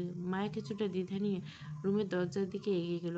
দরজা ঠেলে ভেতরে প্রবেশ করতে তার হৃৎপিণ্ড যেন এক মুহূর্তের জন্য থমকে গেল। সে বিস্ময়ে বিমূঢ় হয়ে একবার কৌশিকের দিকে। আশ্চর্য, কৌশিকের কপালে চিন্তার ভাঁজ নেই, বরং সে বেশ চিন্তিত। মায়ের মনে হলো কোনো দিবাস্বপ্ন দেখছে। ঘোর কাটতে সে নিজের হাতে এক জোরে চিমটি কাটল। ব্যথায় আর্তনাদ করে উঠল, না, এটা বাস্তব স্বপ্ন নয়, বাস্তব। তার সামনে এই মুহূর্তে উম, উম, উপস্থিত পুরো পরিবার। তার বড় মামা, বড় মামি, আশরাফ চৌধুরী, মহিমা চৌধুরী, ছোট মামা, ছোট মামি, আসিফ চৌধুরী, সায়রা চৌধুরী, রোহিত, তিয়াসা, নিধি, এমনকি তার নিজের আব্বু আম্মু সেখানে উপস্থিত। মায়া আমতা আমতা করে অস্ফুট ছিল, আব্বু আম্মু তোমরা এখানে, মানে কি? অমিতাভ পাটোয়ারি গম্ভীর মুখে রুবিনা পাটোয়ারির দিকে তাকিয়ে তাচ্ছিল্যের সুরে বললেন, দেখলে রুবিনা, যুগটা এখন কোথায় গিয়ে ঠেকেছে। আগে বাবা মারা নিজের মেয়ের বিয়ে ধুমধাম করে দিত, আর এখন নিজের মেয়ের বিয়েতে পর্যন্ত দাওয়াত পাওয়া যায় না। ধুমধাম আর বাবা মায়ের সম্মতি নেওয়া তো দূর। রুবিনা পাটোয়ারির সমান যুগে কথা বলেন, হ্যাঁ তা তো নিজের চোখে দেখতে পাচ্ছি। কারো কাছে আমাদের অস্তিত্ব কি এতটাই মূল্যহীন হয়ে গেছে? বাবা মার এই শানিত বাক্য মায়া পুরোপুরি দিশেহারা। তার মাথা কাজ করা বন্ধ করে দিল। সে জানে আজ কোনো সাফাই গাওয়া অবস্থায় নেই। অপরাধের এক তীব্র জ্বালা তার বুক চিরে বেরিয়ে আসতে চাইল। মায়ের চোখের কোণে নোনা জল জমে উঠল। পরক্ষণে তার গাল বেয়ে গড়িয়ে পড়ল। সে এক বুক আশা নিয়ে কৌশিকের দিকে তাকাতো, ভেবেছিল কৌশিক হতে সামলে দেবে। কিন্তু মায়া তাকিয়ে মুচকি হেসে ধীর পায়ে সবার সামনে এগিয়ে গিয়ে বড়দের একে একে সালাম করলো। মায়া তখনও দরজার চৌঘাটে পাথরের মূর্তির মতো দাঁড়িয়েছে, তার দু চোখ বেয়ে অবাধ্য অশ্রু। মায়ের কান্নার নোনা স্বাদ যখন ঠোঁটের কোণে এসে ঠেকল, ঠিক সেই সময় নিস্তব্ধ ভেঙে অমিতাভ পাঠকের সোফা ছেড়ে উঠে দাঁড়ালেন। ধীরে পায়ে মায়ের সামনে এসে দাঁড়ালেন। মায়া মাথা নিচু করে ফুঁপিয়ে কাঁদছে, বাবার চোখের দিকে তাকানোর সাহসটুকু নেই। অমিতাভ পাঠক মায়ের থুতনি ধরে মুখটা উঁচিয়ে ধরলেন। মায়া দেখালো তার বাবার চোখে রাগ নেই, হিংস্র নেই। তিনি পকেট থেকে রুমাল বের করে মেয়ের চোখের জল মুছে দিয়ে বেঁধে, পাগলি কাঁদছিস কেন? আমাদেরকে এতটাই পর ভাবে যে মনে করলি তোর জীবনে এত বড় একটা সিদ্ধান্ত আমরা মেনে নেব না? বাবার মুখে এমন কথা শুনে মায়ের কান্না এক নিমেষে থমকে গেল। সে অবিশ্বাস্য বড় বড় চোখ করে একবার বাবার দিকে, একবার সোফায় বসা আম্মুর দিকে, আর বাকিদের দিকে তাকালো। রুবিনা পাটোয়ারি এবার উঠে এসে মেয়ের মাথায় হাত রাখলেন। তার চোখ বেয়ে তখন জল পড়ছে। কাঁদছিস কেন পাগলি? কাঁদতে হবে না। তোর কাছে আমরা কোনো কিছু সাফাই চাই না। কৌশিক আমাদের সব জানিয়েছে। ও তোকে কতটা আগলে রেখেছে, তোর সম্মানের জন্য ও কতটা মরিয়া, সেটা আজ আমরা নিজের চোখে দেখেছি। ওই আমাদের এখানে আসতে বলছে। মায়া এবার পিছনে ফিরে কৌশিকের দিকে তাকালো। কৌশিক তখন তার আব্বু আম্মুর সাথে কথা বলছে। কথা বলা শেষ করে মায়ার দিকে তাকিয়ে সেই চিরচেনা বাঁকা হাসি দিল, ইশারায় বুঝে দিল, বলেছিলেন সুইট হার্ট, সব সামনে নেব। কৌশিক এগিয়ে এসে মায়ের পাশে দাঁড়ালো। অমিতা পাথরে দিয়ে তাকিয়ে বিনয়ের সাথে বলল, আমি জানি আমি অনেক বড় দৃঢ়তা দেখেছি, আপনাকে না জানিয়ে মায়াকে এভাবে নিয়ে আসা ঠিক হয়নি, কিন্তু পরিস্থিতি এমনটাই ছিল। আমি ওকে হারানোর ভয় পেয়ে, আমি চাই না আমি জীবিত থাকতে ওর গায়ে, মায়ের গায়ে কোনো আঁচ লাগুক। অমিতা পাঠের কৌশিকের কাঁধে হাত রাখলেন, বললেন, আমি জানি কৌশিক, তুমি যা করেছো তা এই বংশের কোনো ছেলে আগে কখনো করার সাহস পায়নি। তুমি শুধু ওকে ভালোবাসো না, ওকে সম্মান দিতেও জানো। আর একজন বাবা এর কাছে এর চেয়ে বড় পাওনা আর কিছু হতে পারে না। অন্যদিকে তিয়াশার এক কোণে সবার আড়াল চোখে জল ফেলছে। এবার যে আর কিছু করার নেই, তার কৌশিক অন্য কারো হতে চলছে। রোহিত তখন পেছন থেকে মায়াকে টিপকে নিল, কিরে মায়া, এবার কি কান্না থামাবি নাকি বাসর ঘরেও এমন গঙ্গা যমুনা বইয়ে দিবি? কান্নার মাঝে রোহিতের কথায় মায়া বেশ লজ্জা পেল। রোহিতের দিকে তাকিয়ে আস্তে করে বলল, ভাইয়া তুমি না? পুরো রুম জুড়ে হাসির রোল পড়ে গেল। মায়া সবার সামনে লজ্জায় এবার কৌশিকের বাহুর আড়ালে মুখ লুকালো। কৌশিক নিচু স্বরে মায়ের কানের কাছে ফিসফিস করল, কি মায়াবতী, এখনও কি সেই অসভ্য আর নির্লজ্জ লোকটাই আছে, নাকি প্রমোশন হয়েছে? মায়া কৌশিকের পেটে আলতো করে একটা চিমটি কেটে ধরা গলা বলল, কোনো প্রমোশন না, অসভ্য ছিলেন, আছেন, সারা জীবন থাকবেন। তা এত কিছু কীভাবে সামলান শুনি? সেটা না হয় বাসর রাতেই বলবো। আশরাফ চৌধুরী এবার গম্ভীর গলায় বললেন, অনেক হয়েছে ইয়ার্কি ফাজলামো, কাজী সাহেব চলে আসবেন, শুভ কাজে আর দেরি করে লাভ নেই। কৌশিক, মায়া তোরা গিয়ে রেডি হো। আশরাফ চৌধুরীর কথা মতো দুজনে রেডি হলো। প্রায় ৩৫ মিনিট পর মায়া রেডি হয়ে নিধির সাথে বেরোলো। কৌশিক রুমে গিয়ে খালি কোনোরকম একটা সাদা পাঞ্জাবি পরে অনেক আগেই চলে এসেছে। মায়াকে লাল বেনারসি থেকে কৌশিক থমকে গেল, আস্তে আস্তে মায়ের দিকে দাঁড়ালো, ছলছল চোখে মায়ের দিকে তাকালো। মাশাআল্লাহ, কারোর নজর না লাগুক। কৌশিক পুরো কথা শেষ হওয়ার আগে মায়া আস্তে আস্তে কৌশিকের পায়ে চাপা দিয়ে ফিসফিস করে, কী করছেন রে, কে? সবাই সামনে বসেছে তো কী হয়েছে, আপনাকে বোঝানো যাবে না। এমন সময় আশরাফ চৌধুরী বলেন, কথা বলার জন্য সারা জীবন পড়ে আছে, এখন তোমরা গিয়ে ওই সাজানো আসনটা বসো। এই কথা মায়ের কানে আসতে মায়া থমকে গিয়ে আব্বু আম্মুর দিকে তাকালো। তারা তাকে ইশারায় সম্মতি দিল। যে পরিবারকে হারানোর ভয়ে সে এতক্ষণ তিলে তিলে মরছে, আর সেই পরিবার আনন্দের নতুন এক জীবনের পথে এগেছে। সে কৌশিকের হাতটা শক্ত করে ধরল। আজ আর কোনো ভয় নেই। দুজনে একে অপরের সামনে এসে পড়ল। ঘরের আলো আঁধারিতে পরিবেশ তখন এক রাজকীয় গাম্ভীর্য নেমে এসেছে। অন্ধকারে তীব্র সুবাস আর দামি পারফিউমের কড়া ঘ্রাণ মিলেমিশে একাকার। কাজী সাহেব তার পুরোনো আমলের ভারী রেজিস্টার খাতাটা খুলে চশমাটা নাকের ডগায় ঠিক মতো বসিয়ে নিলেন। কলমটা হাতে নিয়ে তিনি একবার অমিতাভ পাঠকের দিকে তাকালেন, তারপর কৌশিকের দিকে স্থির দৃষ্টিতে অন্তত দাপ্তরিক গলায় প্রশ্ন করলেন, বাবু কৌশিক, আপনার উভয়ের পক্ষে সম্মতিতে বিয়ের দেনমোহর কত সাব্যস্ত করলো? কৌশিক সোজা হয়ে বসলো, তার চোখে মুখে কোনো দ্বিধা নেই। সে অন্তত ধীর স্থির এবং কঠিন কণ্ঠে বলল, ১৮ লক্ষ টাকা কাজী সাহেব। ১৮ লক্ষ। অঙ্কটা শোনামাত্র ঘরে উপস্থিত আত্মীয়স্বজনের মধ্যে চাপা গুঞ্জন সরে গেল। অমিতাভ পাঠক কিছুক্ষণ থমকে গেলেন। কাজী সাহেব অঙ্কটা লিখতেছিলেন, ঠিক সেই সময় কৌশিক হাত বাড়িয়ে তাকে থামিয়ে দিলেন। সে পাশে রাখা একটা কালো লেদার ব্রিফকেস টেবিলের উপর রাখলো। তালা খোলার শব্দ সেই নিস্তব্ধ ঘর যেয়ে শোনালো। ব্রিফকেসটা মেলে ধরতে দেখা গেল ভেতরে নতুন টাকার বান্ডিল শটাং সাজানো। কৌশিক শান্ত স্বরে বলল, কাজী সাহেব, আমি এবার মায়াকে কোনো ঋণের জালে জড়িয়ে নিজের বাড়িতে নিতে চাই না। এই ১৮ লক্ষ টাকা আমি এই নগদ উসুল হিসাবে পরিশোধ করছি। খাতার পাতায় কোনো বাকি যেন শব্দ না থাকে, পুরো নগদ হিসাবে তুলুন। কৌশিকের এই অভূতপূর্ণ ঘোষণা সবাইকে স্তব্ধ করে দিল। মায়া ওড়নার আড়াল থেকে বিস্ময়ে চোখ বড় বড় করে কৌশিকের দিকে তাকালো। তার চোখের কোনো অজান্তে জল জমে উঠল। এই সমাজে যেখানে দেনমোহর কেবল খাতার অঙ্ক হয়ে থাকে, সেখানে কৌশিক সবার সামনে তার রাজকীয় সম্মানটুকু দিল, তা মায়ের কল্পনার বাইরে ছিল। কাজী সাহেব কিছুক্ষণ সময় নিলেন নোটগুলো নিতে, এরপর অত্যন্ত গুরুত্বের সাথে রেজিস্ট্রারে নির্ধারিত কলমে লিখলেন, ১৮ লক্ষ দেনমোহর ১৮ লক্ষ টাকা, যাহা অন্তত নগদ ও পূর্ণ পরিশোধিত। সব তথ্য লেখা শেষে কাজী সাহেব মায়ের খুব কাছে এলেন, অন্তত স্নেহশীল কিন্তু গম্ভীর কণ্ঠে বললেন, মা মায়া, ১৮ লক্ষ টাকা নগদ দেনমোহর আদায় সাপেক্ষে কৌশিক চৌধুরী আপনাকে স্ত্রী হিসেবে গ্রহণ করতে পারেন। আপনি কি রাজি? রাজি থাকলে কবুল বলো। মায়ের বুক চিরে দীর্ঘশ্বাস বেরিয়ে এলো। সে সম্মানের জন্য তিলে তিলে মরছিল কৌশিক, সে আজ তাকে পূর্ণ করেছে, রাজকীয়তা ফিরিয়ে দিয়েছে। মায়া কান্নাসিক্ত কণ্ঠে অস্ফুট স্বরে বলল, জি কবুল। কাজী সাহেব আবারও তাগিদ দিলেন। মা উচ্চস্বরে ৩ বার বলল, মায়া, এবার নিজেকে শক্ত নিয়ে একটু স্পষ্ট বলে, কবুল কবুল কবুল। মায়া কবুল বলার সাথে সাথে সবাই আলহামদুলিল্লাহ বলল। কাজী সাহেব এবার মায়ের সামনে খাতাটা এগিয়ে দিয়ে বললেন, মা এখানে আপনারা স্বাক্ষর করে দিন। মায়া কাঁপা কাঁপা হাতে কলমটা ধরল। জীবনের সবচেয়ে বড় চুক্তিনামা সে সই করলো। মায়া সই হাতে কাজী সাহেব রেজিস্ট্রার খাতাটা কৌশিকের দিকে এগিয়ে দিল। কৌশিক সগর্বে নিজের নাম করে জীবনের শ্রেষ্ঠ দায়িত্বটা নিজের কাঁধে তুলে নিল। এরপরে কাজী সাহেব বিয়ের দোয়া খুতবা পাঠ করলেন। খুতবা শেষে কৌশিকের হাতটা নিয়ে মায়ের বাবার হাতের উপর রাখলেন।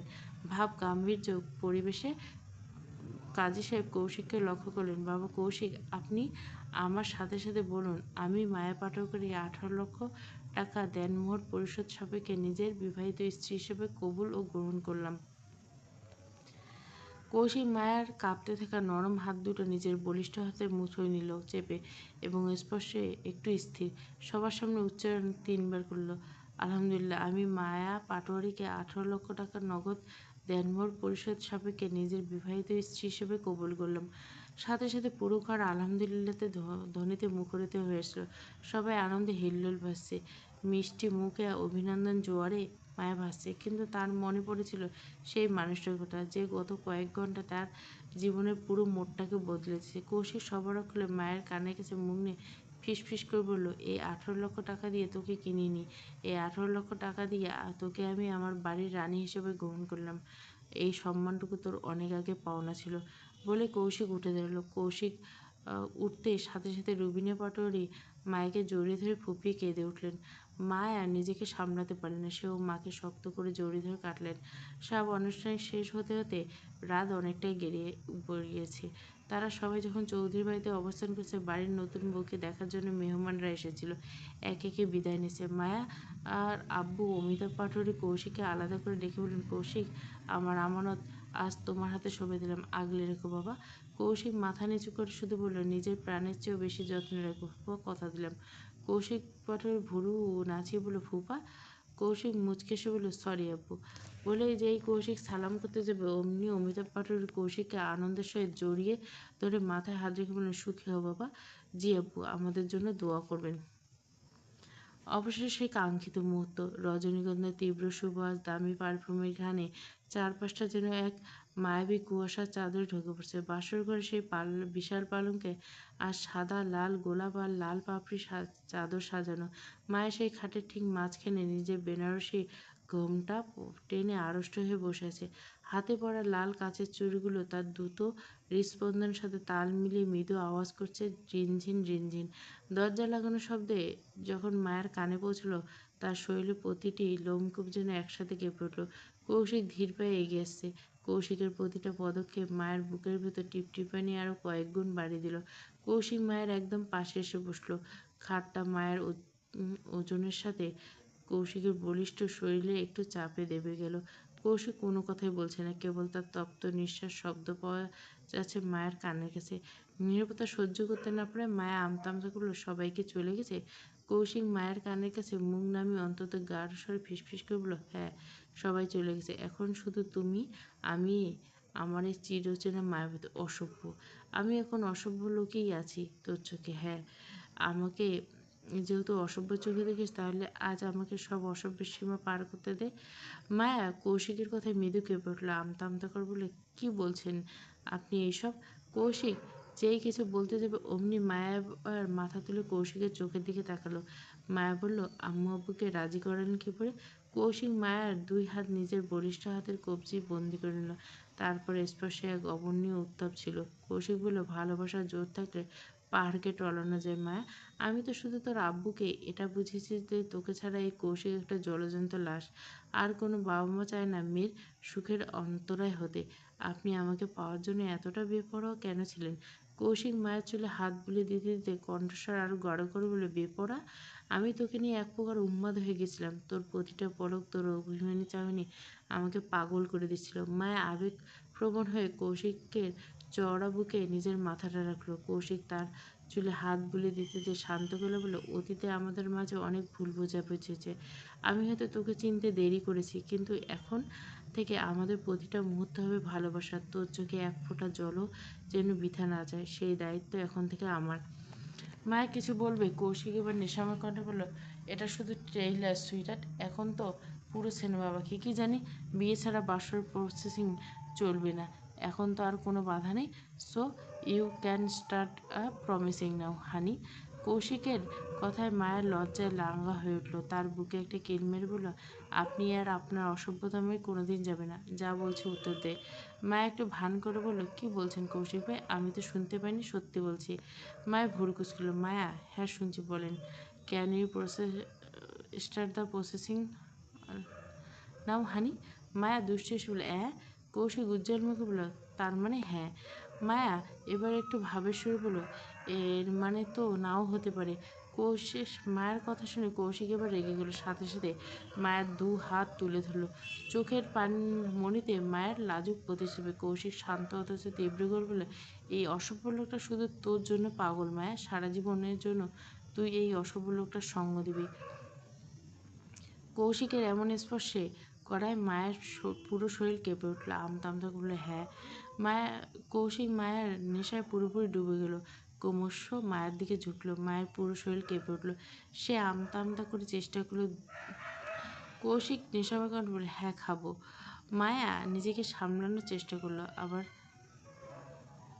কিন্তু দুধ তো টেবিলে। আপনি আমার কাছে এসেছেন কেন? এখানে তো আছে। মায়ের শুকনো ঢোক গিলে বলল, কোথায়? এই তো চোখের সামনে।